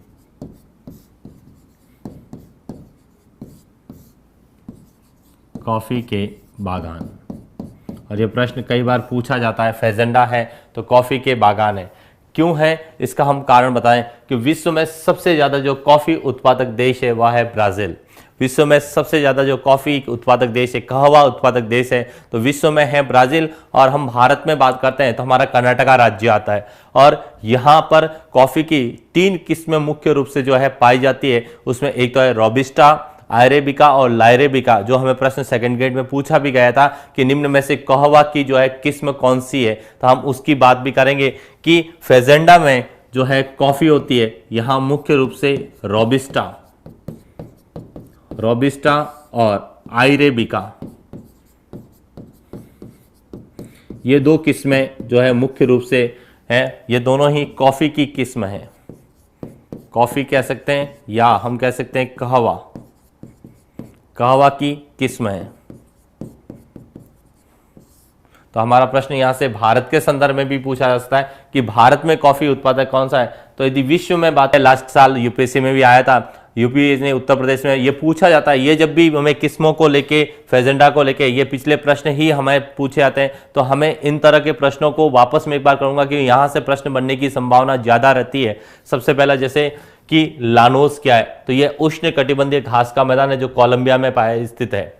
दूसरी हम बात करते हैं कंपास की, कंपास भी उष्ण कटिबंधीय घास का मैदान है जो ब्राजील में स्थित है। तीसरी बात करें ग्रान चाको, यह मकर रेखा के आसपास घने क्षेत्र जो है, घनी जो वन वाला क्षेत्र जो अर्जेंटीना और पैराग्वे में स्थित है। और तीसरा है पंपास कि यह दक्षिण अमेरिका या अर्जेंटीना में पाए जाने वाले घास के मैदान है। वहीं फेजेंडा है कि ब्राजील में पाए जाने वाले कॉफी के बागान है, क्योंकि ब्राजील विश्व में सबसे ज्यादा कॉफी उत्पादक देश है और कॉफी की यहाँ मुख्य है रोबिस्टा और अरेबिका। तो कई बार हम लोगों से ये पूछा जाता है और बागानों को कहा जाता है फेजेंडा। यहां से एक प्रश्न जो बनता है हम उसकी भी बात कर लेते हैं कि यहां पर जो बंदरगाह स्थित है, उस बंदरगाह को जो कि सेंटोस बंदरगाह है, सेंटोस बंदरगाह, इसको कॉफी बंदरगाह कहा जाता है क्योंकि सबसे ज्यादा कॉफी का जो व्यापार किया जाता है इसी बंदरगाह से किया जाता है। इसलिए हमारा यह प्रश्न भी पूछा जा सकता है कि कॉफी बंदरगाह के नाम से किससे जाना जाता है, सेंटोस बंदरगाह को कहते हैं जो ब्राजील में स्थित है। तो यह इसका आप जो है स्क्रीनशॉट ले लीजिए।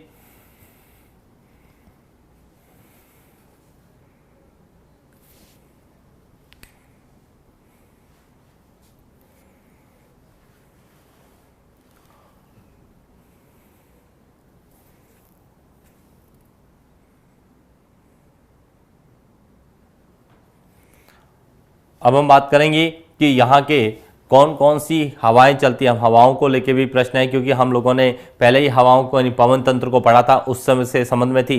तो देखिए यहाँ मुख्य रूप से दो तरह की चलती है, गर्म और ठंडी। तो गर्म कौन कौन सी है और ठंडी कौन कौन सी है, तो मुख्य रूप से यहाँ ठंडी का ज़्यादा रहता है। और ठंडी कौन कौन सी, पहली बात करते हैं कि अर्जेंटीना में जो ठंडी हवा चलती है उसको हम बोलते हैं पंपास, पंपास के मैदानों में चलती पंपेरो कहलाती है। और वहीं यह ब्राजील में जो है फ्राइजेम और सिराजो के नाम से जानी जाती है। तो यह भी हमारा प्रश्न बनता है, हम उसकी भी बात करते हैं।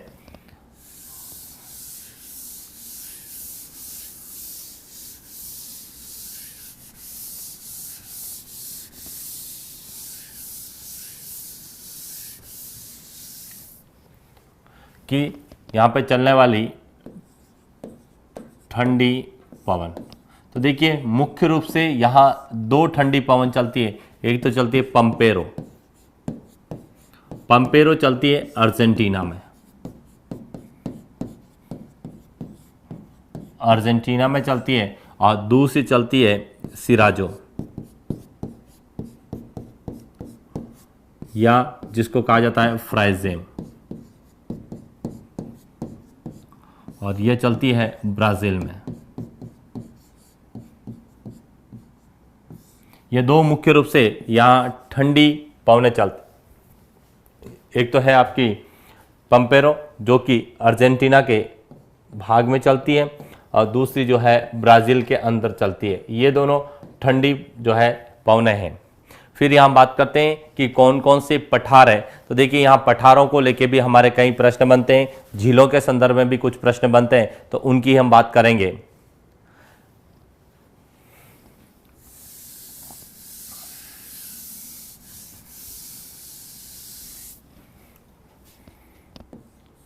कि कौन कौन से यहाँ पठार हैं।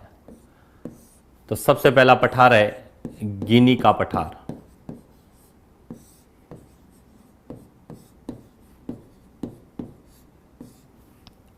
दूसरा है ब्राजील का पठार,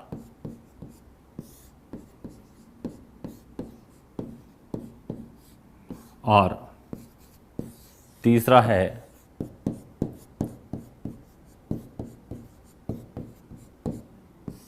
बोलिविया का पठार। मुख्य रूप से यह तीन पठार यहाँ मिलते हैं। तो इनकी स्थिति की यदि बात करें तो ये कहाँ कहाँ है, तो सबसे पहले गिनी के पठार की बात करें तो गिनी का पठार 3 देशों में फैला हुआ है। कौन कौन से हैं, हम उनकी बात करते हैं। एक तो है गुआना, गुआना, सेकंड है सूरीनाम, और तीसरा है फ्रेंच गुआना।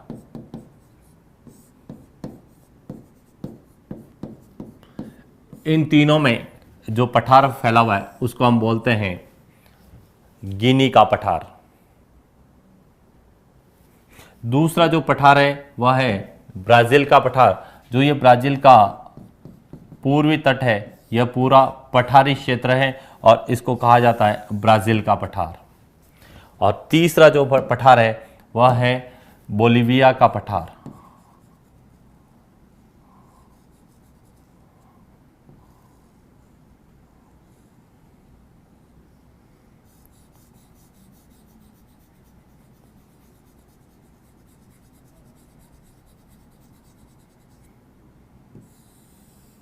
यह बोलिविया में फैला हुआ पठार है और यह दक्षिण अमेरिका का सबसे ऊंचा पठार है। दक्षिण अमेरिका का सबसे ऊंचा पठार है। ये 3 पठार मुख्य रूप से जो है चलती है। सर गर्म हवा भी तो चलती है, यहाँ विशेष रूप से गर्म हवा नहीं चलती है। यहाँ जो चलती है वह पंपेरो तो मैक्सिको में भी चलती है, नहीं पंपेरो चलती है वह अर्जेंटीना में चलती है।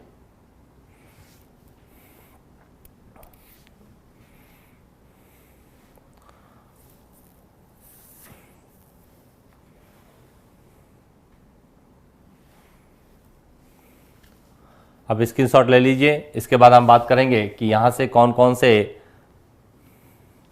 जो है झीलें हैं। तो यहाँ की 2 प्रमुख झीलें हैं। एक तो है टिटिकाका, जो कि कहा जाता है कि विश्व की सबसे ऊंची झील है, और दूसरी यहाँ की है मरकेबो झील, जो कि बहुत इंपॉर्टेंट है, पेट्रोलियम के लिए जानी जाती है। तो यहाँ से भी प्रश्न हमारा बन सकता है कि कौन सी झीलें हैं। एक तो टिटिकाका और एक मरकेबो।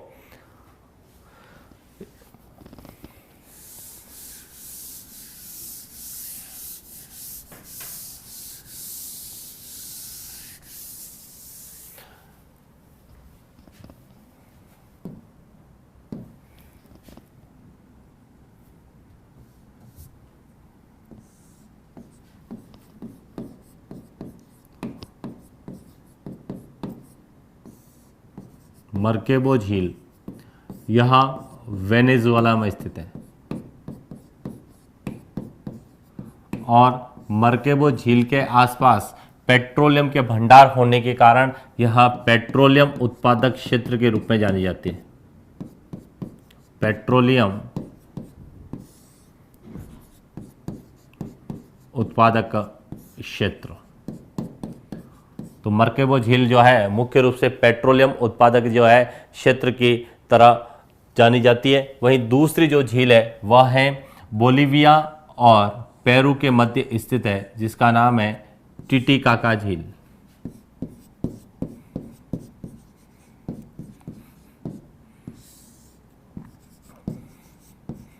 जो कि बोलिविया पठार में स्थित है।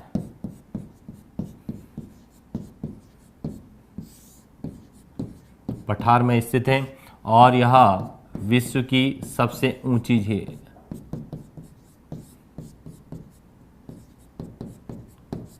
सबसे ऊंची झील की श्रेणी में भी आती है, जो है टिटिकाका झील, और यह पेरू और बोलिविया दोनों के मध्य स्थित है।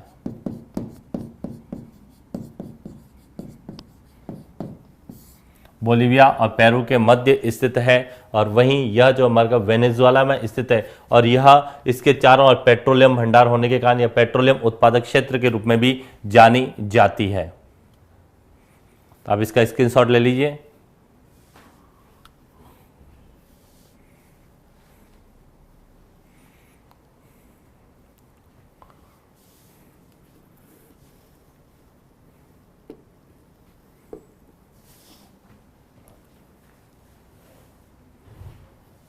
अब हम बात करेंगे यह सही है, नौकायान झील है। हाँ, नौकायान झील है कि नौके के लिए विश्व की सबसे ऊंची नौकायान झील भी ये सही है आपका।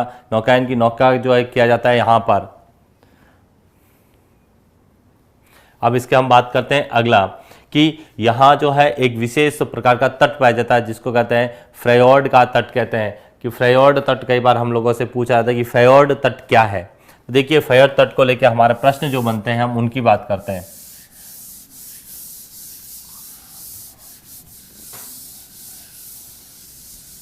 तो देखिए हम यदि चिली की बात करें, यह पूरा जो भाग है यह है चिली।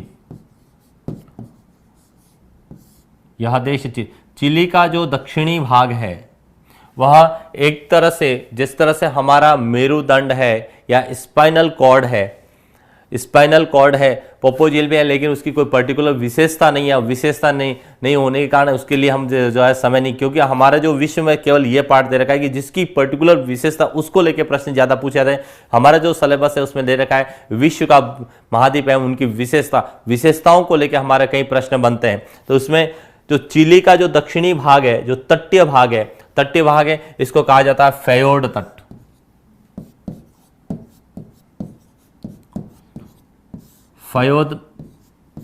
फ्योर्ड तट एक संरचना है।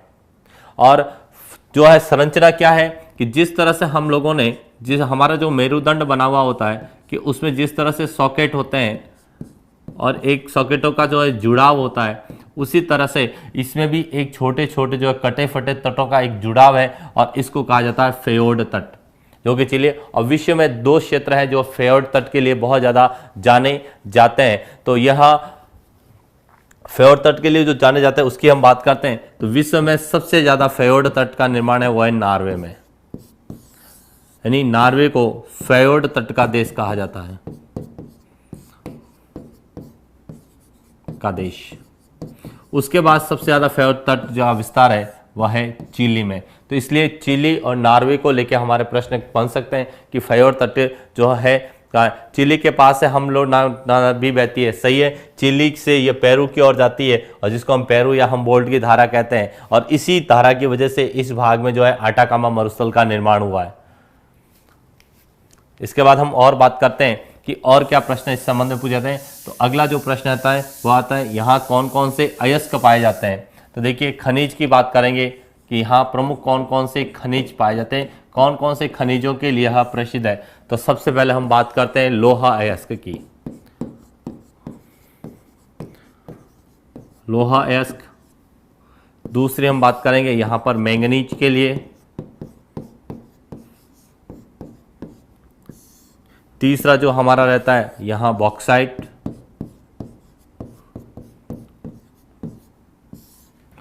चौथा है वह है टिन। पांचवा है तांबा। छठा है पेट्रोलियम।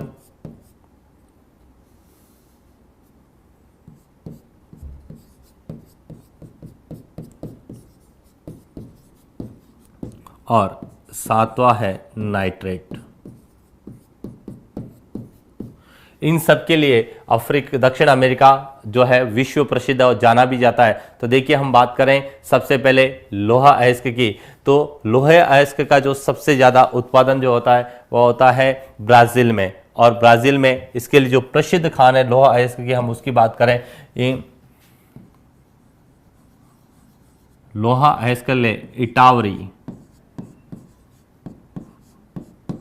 इटावरी जो क्षेत्र है या इटावरी की खान है यह ब्राज़ील में है, और यह लोहा अयस्क के लिए जानी जाती है। लोहा अयस्क के लिए जानी जाती है इटावरी।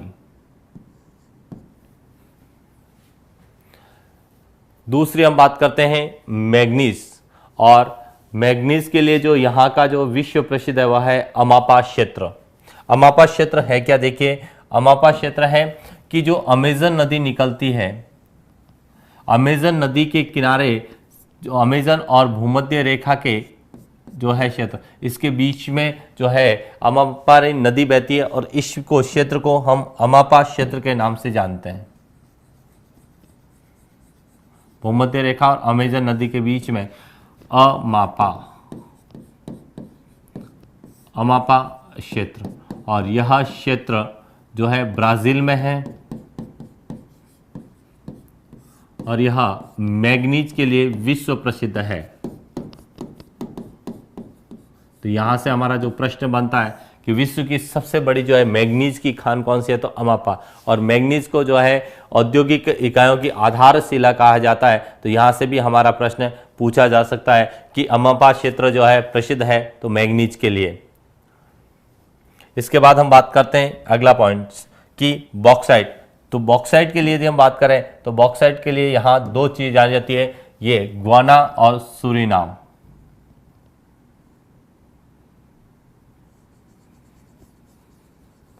ग्वाना और सूरीनाम, यह जो क्षेत्र है, दो देश है,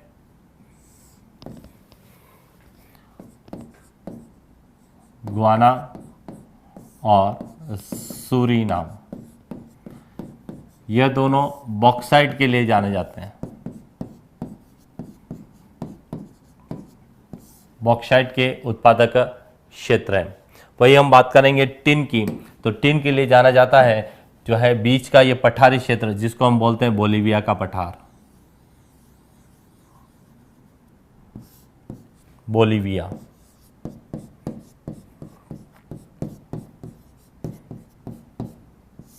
बोलीविया क्षेत्र जो है वो टिन के लिए प्रसिद्ध है।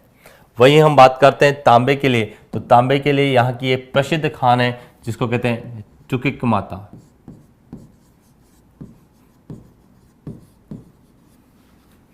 चुकिकमाता, यह चिली में है और तांबे की प्रसिद्ध खान है।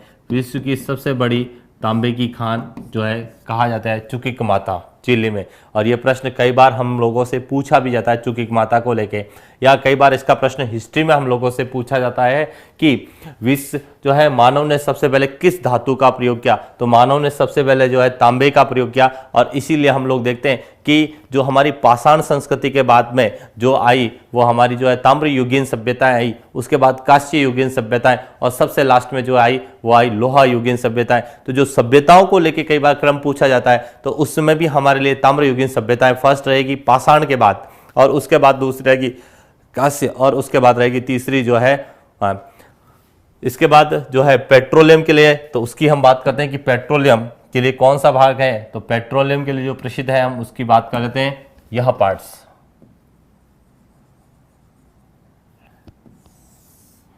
जिसका कहते हैं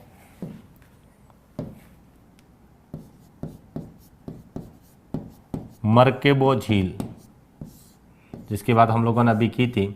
मर्केबो झील जो है यह पेट्रोलियम के लिए जो है प्रसिद्ध है। वहीं नाइट्रेट के लिए बात करें तो नाइट्रेट के लिए जाना जाता है चिली। चिली जो है वह नाइट्रेट के लिए फेमस है। और इस तरह से यहाँ मुख्य रूप से जो अयस्क यहाँ खनिज मिलते हैं उन खनिजों की हम लोगों ने बात की।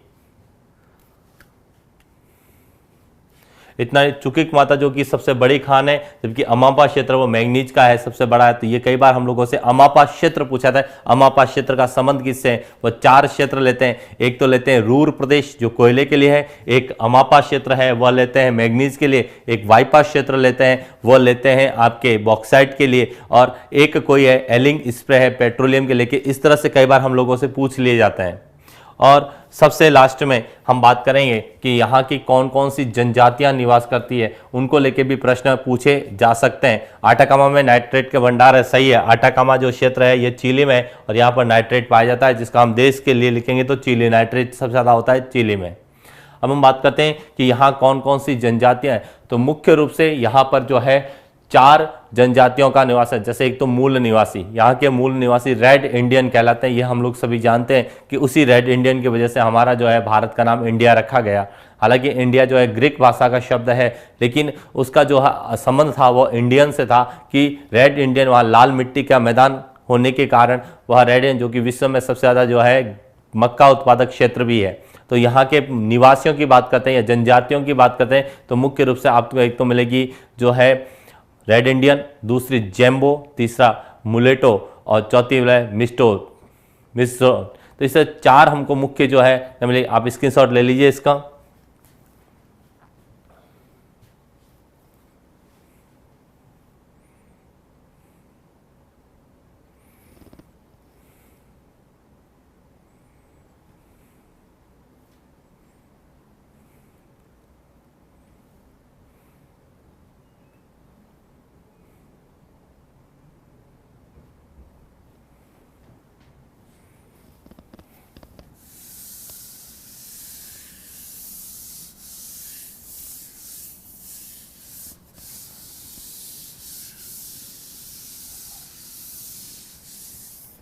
यदि हम बात करते हैं दक्षिण अमेरिका की जनजातियों की,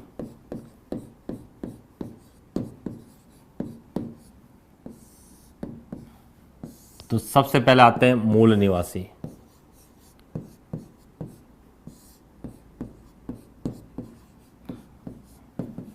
तो यहां के मूल निवासी कहलाते हैं रेड इंडियन।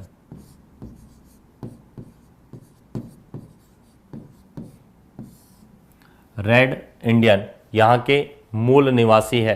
जिस तरह से भारत के जो है मूल निवासी हम लोग कहते हैं आर्य कहते हैं, अलग अलग जो है विचारकों ने अलग अलग विचारधाराएं दी, लेकिन मुख्य रूप से हम जो मानते हैं हम कहते हैं आर्य है। उसी तरह से यदि हम बात करते हैं, कल ऑस्ट्रेलिया की बात करते हैं, तो और ऑस्ट्रेलिया के जो है मूल निवासी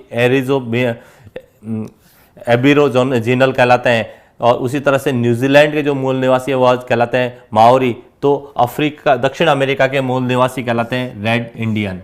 दूसरी यहाँ जो जनजाति पाई जाती है उसका नाम है मुस्टिजो। यह एक मिश्रित जनजाति है जो कि इंडियन और यूरोपियन, इंडियन प्लस यूरोपियन, इन दोनों की एक मिश्रित जनजाति है। तीसरी जनजाति है मुलेटो। यह रेड इंडियन या जिसको हम बोलते हैं अश्वेत,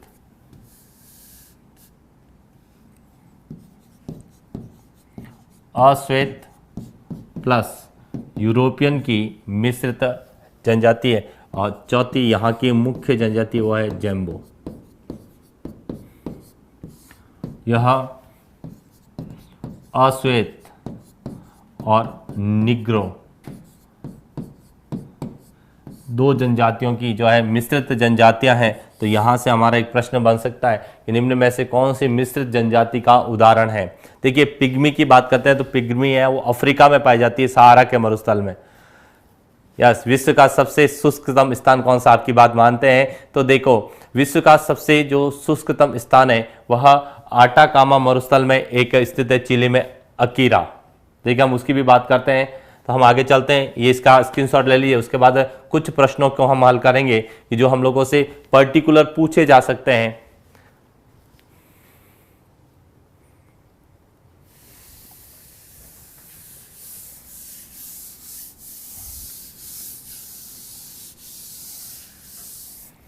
कि विश्व का जो सबसे शुष्कतम स्थान है वह है जो हम लोगों ने अभी बात की थी, आटाकामा मरुस्थल। यह विश्व का सबसे कह सकते हैं शुष्क मरुस्थल है। और इसी शुष्क मरुस्थल में एक स्थान है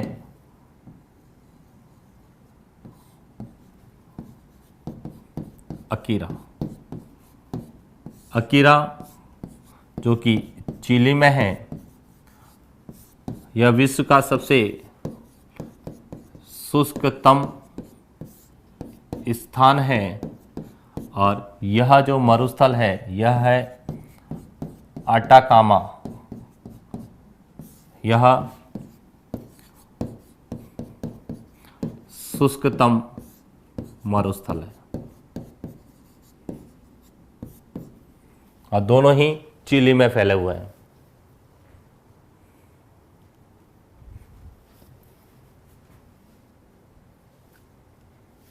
इसके बाद हम बात करेंगे कि यहाँ कुछ द्वीप है, यहाँ जो फेमस है एक द्वीप है जिसकी बात हम लोगों ने प्रशांत महासागर के बाद संबंध में की थी। उस द्वीप का नाम है गोलापेगोस।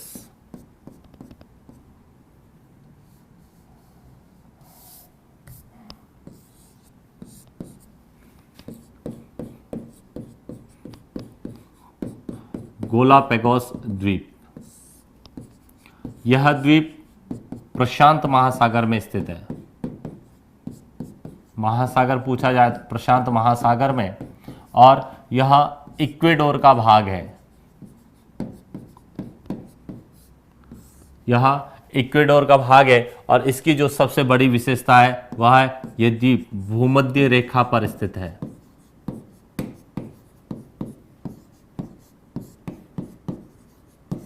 भूमध्य रेखा पर स्थित द्वीप है गोलापेगोस, जो कि प्रशांत महासागर में इक्वेडोर में।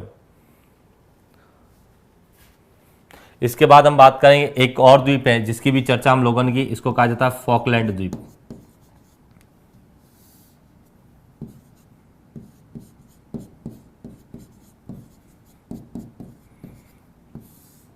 फॉकलैंड द्वीप यह अर्जेंटीना का भाग है। ज्योग्राफी की दृष्टि से अर्जेंटीना का है, लेकिन वर्तमान में इस पर ब्रिटेन का अधिकार है। वर्तमान में इस पर अधिकार है वह है ब्रिटेन का, और इसीलिए अर्जेंटीना और ब्रिटेन के बीच में यह फॉकलैंड द्वीप विवाद का कारण रहता है। इसकी चर्चा हम लोगों ने की थी। यह विश्व की सबसे जो है प्राचीनतम विवादित द्वीप की श्रेणी में आता है। तो इस तरह से यह जो इंपॉर्टेंट प्रश्न इसके संबंध में हम लोगों से पूछे जा सकते थे दक्षिण अमेरिका लेके, तो उनकी हम लोगों ने बात की।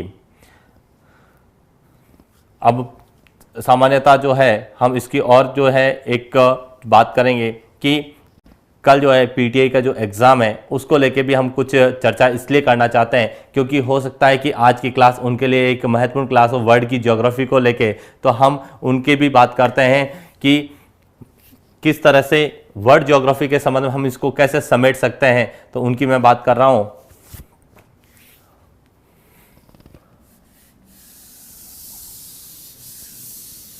कि विश्व के ज्योग्राफी को हम किस तरह से समेटते हैं, किस तरह के हमें प्रश्न पूछे जाते हैं।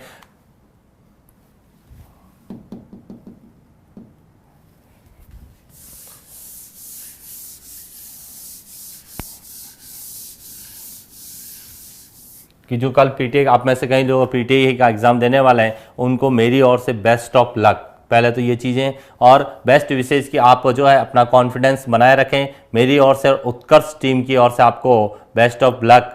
और आगे हम बात करेंगे कि किस तरह के प्रश्न हमको विश्व की ज्योग्राफी को लेके पूछे जा सकते हैं, तो हम कुछ टाइम में उनके लिए भी दूंगा जो कल एग्जाम के लिए बैठने वाले हैं। तो रिवीजन के तौर पर हम वर्ल्ड ज्योग्राफी में रिवीजन कैसे कर सकते हैं विद इन मिनट में, तो हम उसकी बात करें। तो देखिए, जब भी हमें विश्व के महाद्वीपों को लेके या प्रश्न पूछे जाते हैं तो वहाँ जो प्रश्न बनते हैं मुख्य रूप से हमें एक तो पूछा जाता है पर्वतों को लेके कि कौन कौन सी पर्वत श्रृंखलाएं कहाँ कहाँ है।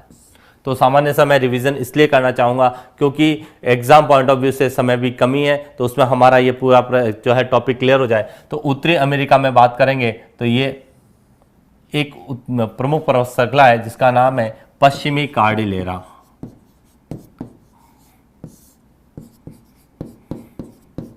कार्डिलेरा, और पश्चिमी कार्डिलेरा की जो सबसे उत्तरी भाग है, यह उत्तरी भाग यह कहलाता है रॉकी पर्वत। तो प्रश्न हमारा आता है कि उत्तरी अमेरिका की सबसे लंबी पर्वत श्रृंखला कौन सी है? रॉकी पर्वत। दूसरी हम बात करते हैं दक्षिण अमेरिका की, तो दक्षिण अमेरिका की बात करें तो जिसकी हम बात करते हैं सबसे लंबी पर्वतमाला है एंडीज पर्वतमाला। तीसरा जो यहां से प्रश्न बनता है वो बनता है कि अफ्रीका की कौन सी है? तो अफ्रीका की जो सबसे बड़ी है वह है एटलस पर्वतमाला। एटलस पर्वतमाला सबसे लंबी पर्वत श्रृंखला है। वहीं हम बात करते हैं एशिया महाद्वीप की, तो एशिया महाद्वीप की हम बात करते हैं तो हिमालय पर्वतमाला। हिमालय पर्वतमाला। वहीं ऑस्ट्रेलिया की बात करेंगे तो उसको हम कहते हैं ग्रेट डिवाइडिंग रेंज। रेंज। और ग्रेट डिवाइडिंग रेंज। और वहीं हम बात करें यूरोप की, तो यूरोप में हमें मिलेगी ऑल्पस पर्वत श्रृंखला। ये तो पर्वत श्रृंखलाओं की बात करें। यदि हमें पूछी जाए कि ऊंची चोटियां कौन कौन सी है और कहाँ कहाँ है, तो देखिए ऊंची चोटियां यानी उच्च स्तर, किसी भी महाद्वीप के उच्च स्तर की बात करें तो इसका जो सबसे ऊंचा स्तर है उसको कहते हैं माउंट मैकिनले। माउंट मैकिनले, इसकी बात करेंगे तो इसका सबसे ऊंचा स्थल है वह है एकांकगुआ।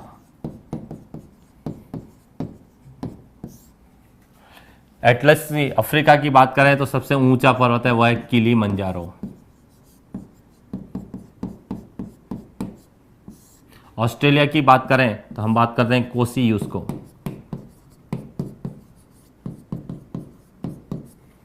हिमालय की बात करेंगे तो हम बात करेंगे माउंट एवरेस्ट की, माउंट एवरेस्ट। और हम यूरोप की बात करेंगे तो हम बात करेंगे माउंट एल्ब्रूस की।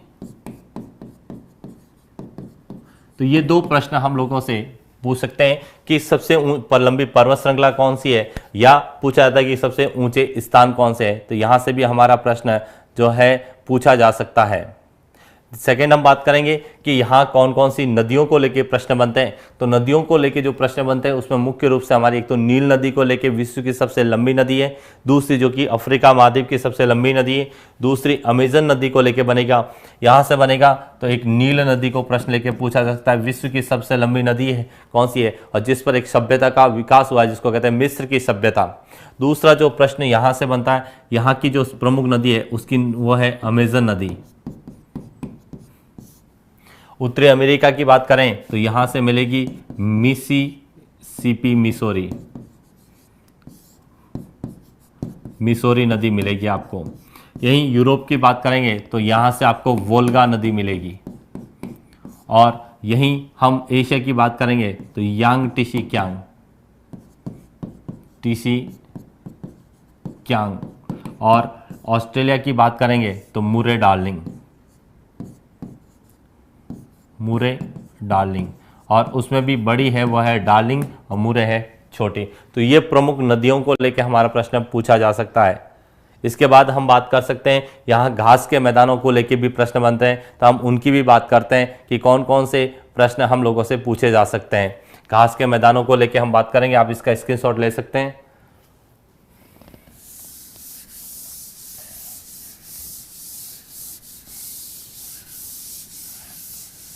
घास के मैदानों की बात करेंगे तो यहां आपको मिलेगा डाउन्स, यहां मिलेगा आपको वेल्ड, यहां आपको मिलेगा स्टेपिच,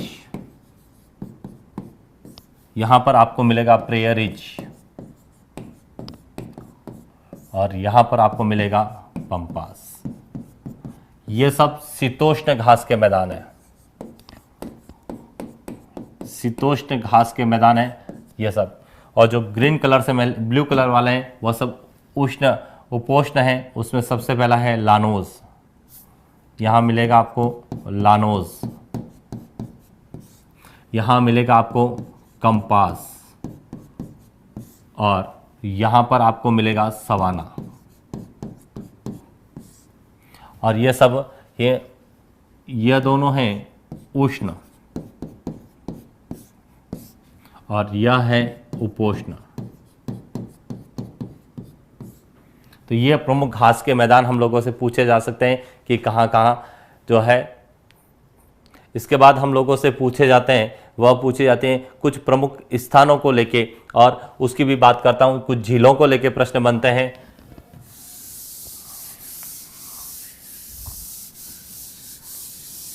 झीलों में जो बनते हैं, एक तो मिलती है अफ्रीका की चाड झील, दूसरी है विक्टोरिया झील जहां से नील नदी निकलती है, विक्टोरिया झील, चाड झील। और वहीं यहां से हम लोगों ने अभी बात की थी टिटिकाका झील। और हम उत्तरी अमेरिका की बात करें तो यहां पर पूरी इस तरह से झीलों का एक झुंड बना हुआ है। ये फिंगर के समान है, जिसमें सबसे पहली है सुपीरियर झील, दूसरी है ह्यूरन झील, तीसरी है मिशिगन, चौथी है ईरी और पांचवी है ओंटारियो। ये 5 जिले मुख्य रूप से उत्तरी अमेरिका में है। तो यहाँ से जो प्रश्न बनता है हम उसकी बात करें तो देखिए यह जो जिले है ये 4 जिले जो है अमेरिका, उत्तरी अमेरिका प्लस कनाडा में स्थित है, जबकि मिशिगन जो है यह केवल उत्तरी अमेरिका में स्थित है। तो हमारा ये प्रश्न बन सकता है और इन पांचों को संयुक्त रूप से कहा जाता है ग्रेट लेक्स या फिंगर लेक्स। लेक्स कौन सी है? तो ये पांचों जो है और इन्हीं दोनों ओंटारियो और इरी के बीच में एक जलप्रपात स्थित है जिसका नाम है नियाग्रा जलप्रपात, जो कि उत्तरी अमेरिका में स्थित है। तो हमारा यहाँ से जलप्रपात को लेके जो प्रश्न बनते हैं मैं उनकी बात करता हूँ। नियाग्रा जलप्रपात पूछा जा सकता है। वहीं वेनेजुएला की बात करें तो यहाँ से एंजिल जलप्रपात मिलेगा, एंजिल वेनेजुएला में। और वहीं अमेरिका में अफ्रीका में बात करें तो यहाँ 2 जलप्रपात मिलेंगे। एक का नाम है लिविंगस्टोन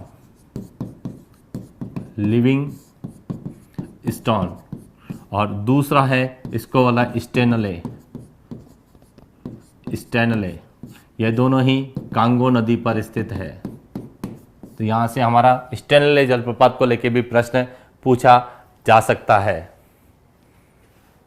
फिर इसके बाद हम लोगों से और जो है भी यहाँ हमने बात की थी एक और झील की जिसको कहते हैं आयर झील। आयर झील की बात की थी हम लोगों ने। आयर झील जो है वह, और इसमें सबसे ज़्यादा पूछा था स्टेनले और लिविंगस्टोन जो कांगो, क्योंकि कांगो नदी की जो सबसे बड़ी विशेषता है वह है यह भूमध्य रेखा को 2 बार काटती है।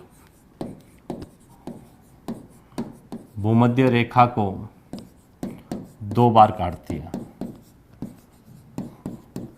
वहीं एक और नदी है जिसका नाम है लीपम्पू नदी।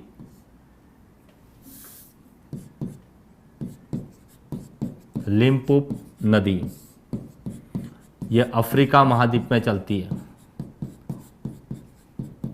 और यह मकर रेखा को 2 बार काटती है। तो यह भी हमारा एक प्रश्न बन सकता है कि मकर रेखा को 2 बार कौन सी काटती है। और इसके बाद एक और जो है नदी है जो हमारे राजस्थान की है, माही नदी, जो कर्क रेखा को 2 बार काटती है।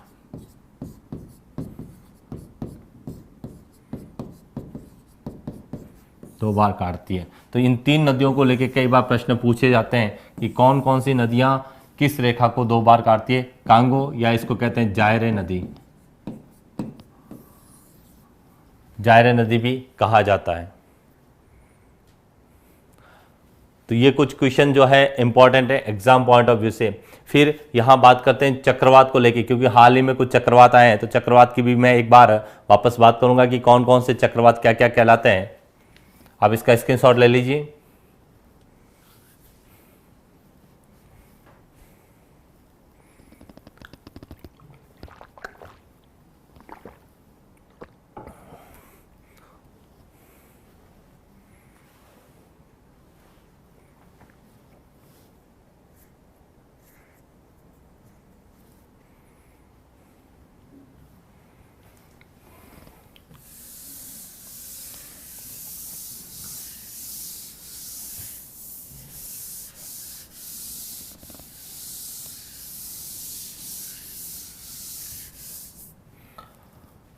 हम बात करेंगे चक्रवात की कि कौन कौन से चक्रवात है। तो देखिए यहां जो चक्रवात है वह कहलाता है हरिकेन।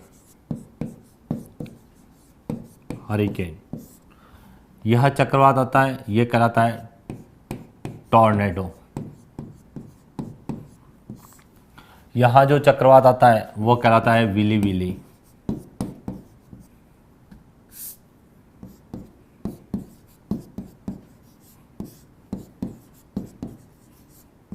और यहां जो चक्रवात आता है उसको कहते हैं टाइफून।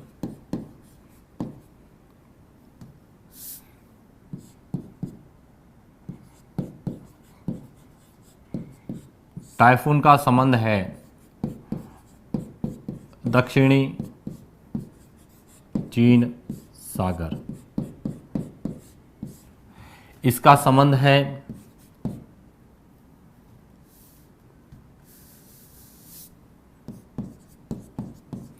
हिंद महासागर। इसका संबंध है कैरेबियाई सागर, कैरेबियन सागर जिसको हम बोलते हैं। तो मुख्य रूप से यह प्रश्न है, यह उष्ण, यह भी उष्ण, यह शीतोष्ण और यह भी शीतोष्ण। तो चार जो है आते हैं, दो उत्तरी अमेरिका में, एक चीन में और एक आता है अपने ऑस्ट्रेलिया में। तो ये चार तरह के जो है हमारे मुख्य रूप से चक्रवात हैं, जिनको अलग अलग देशों में अलग अलग नाम से जाना जाता है। तो कई बार इसको कैटरीना कहते हैं, तो कई बार इसको जो है नीलम नाम दिया जाता है, कई बार तो अलग अलग जगह इनके अलग अलग नाम है जो मौसम विभाग संगठन की ओर से दिए जाते हैं। इसके बाद और भी कुछ 5-7 मिनट आपके लिए और देना चाहूँगा मैं, जो मुख्य रूप से पीटीआई को लेके कि यहाँ कौन कौन सी हवाएं चलती है, गर्म और ठंडी। तो देखिए, पहले मैं महासागरीय धाराओं की बात करूंगा, उसके बाद पवनों की बात करूंगा। तो महासागरीय धाराओं में जो ब्लू कलर से हैं वह सब जो है ठंडी धाराएं हैं। 1 2 3 4 5 6 8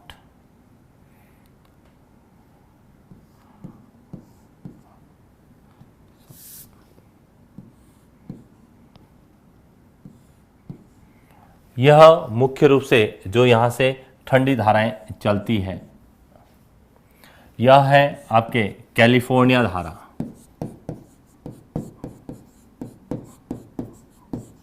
कैलिफोर्निया धारा यह चलती है प्रशांत महासागर में। यह है पेरू की धारा, यह भी प्रशांत महासागर में। यह है फॉकलैंड धारा, यह चलती है अटलांटिक महासागर में। यह है बेंगुला धारा, अटलांटिक महासागर में। यह है कनारी धारा, यह भी अटलांटिक महासागर में। यह है पूर्वी ग्रीनलैंड धारा, यह भी अटलांटिक में। और यह है लेब्राडोर की धारा, यह भी अटलांटिक महासागर में। यह है दक्षिण पछुआ प्रवाह, हिंद महासागर में। और यह है पश्चिमी ऑस्ट्रेलियाई धारा, हिंद महासागर में। यह है क्यूराइल की धारा, यह प्रशांत महासागर में। और यह है ओखास्टा धारा, यह भी प्रशांत महासागर में। तो यह ठंडी धाराएं जो विश्व में चलती है उनके।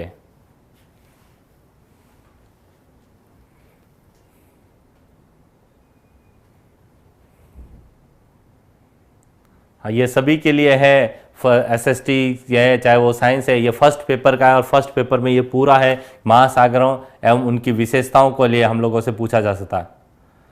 इसके बाद हम बात करते हैं कौन कौन सी गर्म महासागरीय धाराएं, इसका आप स्क्रीनशॉट ले लीजिए। गर्म महासागरीय धाराओं का मैं शॉर्ट में जो है आपको पूरा बता दूं कि किस तरह से प्रश्न पूछे जाते हैं और कौन कौन सी जो है गर्म महासागरीय धाराएं हैं।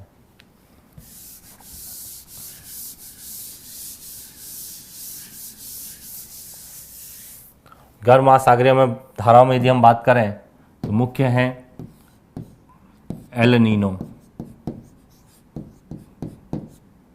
जो प्रशांत महासागर में चलती है। दूसरी है ब्राज़ील। तीसरी है गिनी। चौथी है फ्लोरिडा।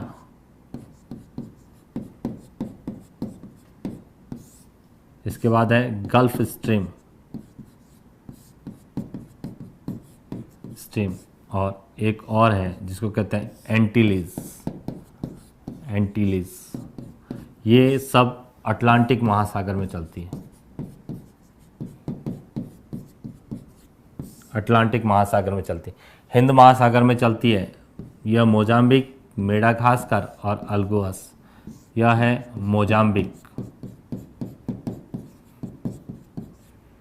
यह मेडागास्कर, और यह है वह है अल्गोहस। ये तीनों हिंद महासागर की है। और वहीं बात करें तो दो धाराएं यहाँ चलती है, 1 और 2। इसको कहते हैं सुशीमा धारा और दूसरा है क्यूरेशिया धारा। यह दोनों प्रशांत महासागर में चलती और ये सब गर्म महासागरीय धाराओं के उदाहरण हैं। तो ये जो है पेरू धारा को हम बोल्ट की धारा भी कहते हैं, गल्फ स्ट्रीम को यूरोप का गर्म कंबल कहते हैं कि ये जाती है, और इसी का नॉर्वे की स्थिति जो है वो यह रहती है, नॉर्वे की स्थिति यहाँ पर है। ये सब गर्म है और बाकी पहले जो हमने ब्लू कलर में की वो सब ठंडी धाराएं हैं। इसके बाद पवनों को लेके जो प्रश्न पूछे जाते हैं मैं उनकी भी बात करूंगा कि कौन कौन सी ठंडी है और कौन कौन सी गर्म है। तो सबसे पहले हम बात करेंगे ठंडी पवनों को लेके कि ठंडी पवनें कौन कौन सी है। तो ये ठंडी पवनें जो चलती है उसमें हम यहाँ से शुरू करेंगे। ठंडी में है सिराजो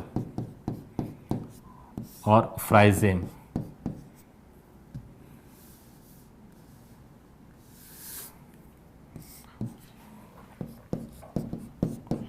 सिराजो और फ्राइजेम। यहाँ जो चलती है वह है पंपेरो। दो ठंडी है यहाँ जो ठंडी चलती है उसको कहते हैं विली विली,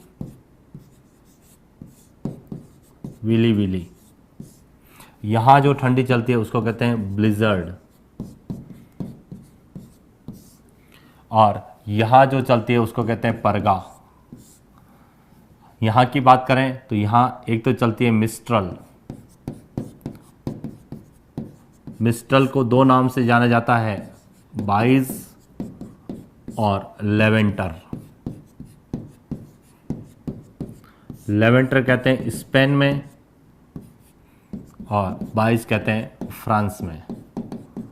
वहीं आपको यहाँ पर मिलेगी बोरा, इटली में। यह ठंडी है। वहीं हम यहाँ बात करेंगे तो यहाँ कहलाती है ब्लिजर्ड, जो ठंडी पवनें। ये सब ठंडी पवनें उत्तरी अमेरिका में, ब्राज़ील में, अर्जेंटीना में,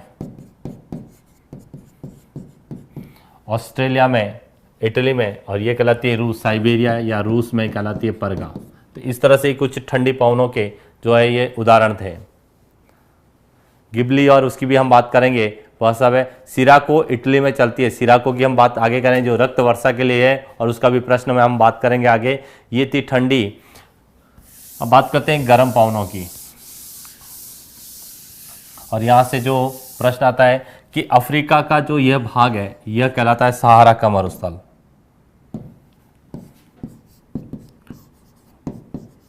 सहारा मरुस्थल।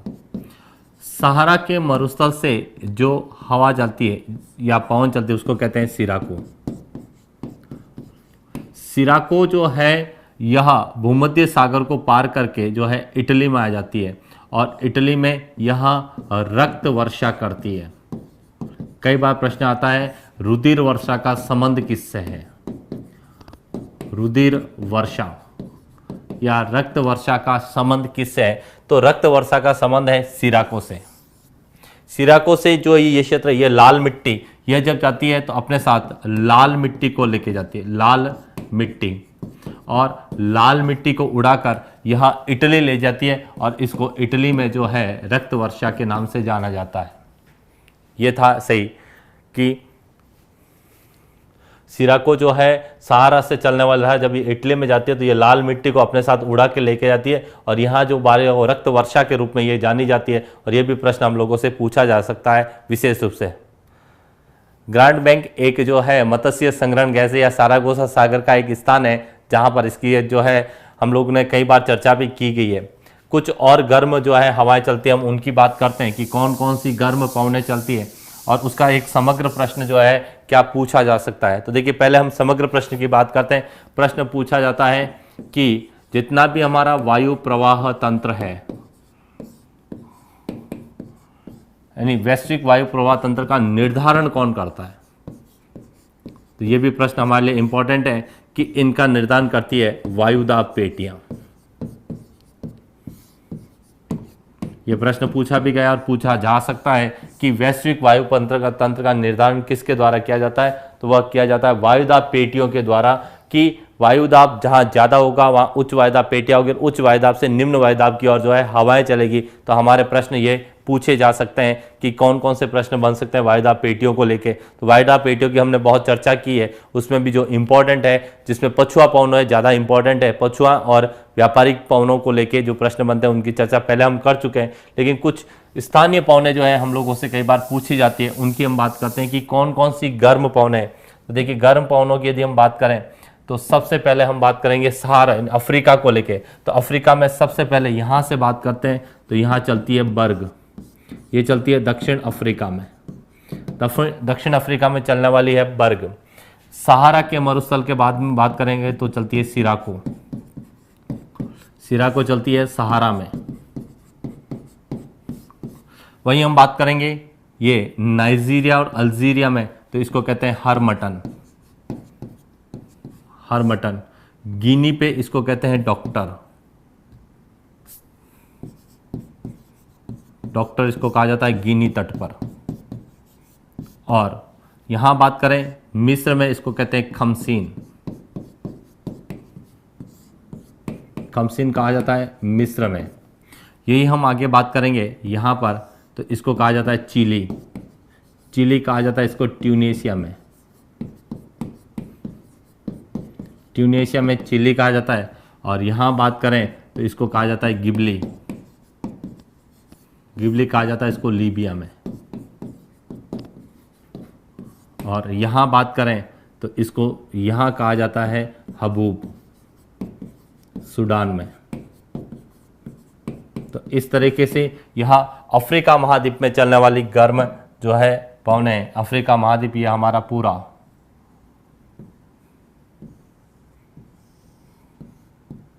ये अफ्रीका महाद्वीप में जो चलती है वो गर्म पवनें इस तरह की है।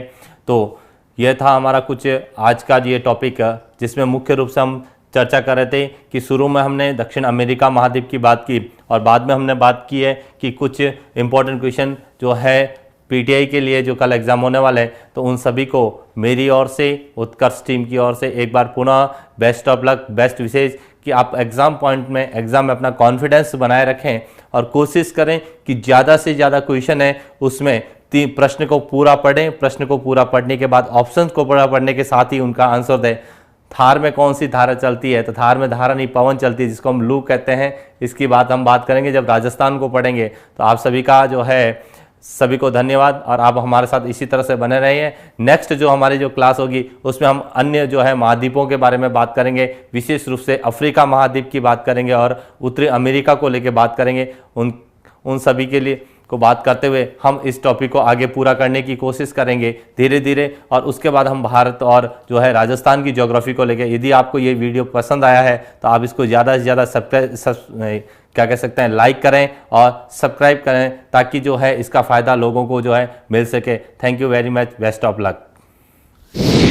Click on the subscribe button to subscribe to our channel. Press the bell icon on the YouTube app and never miss another update.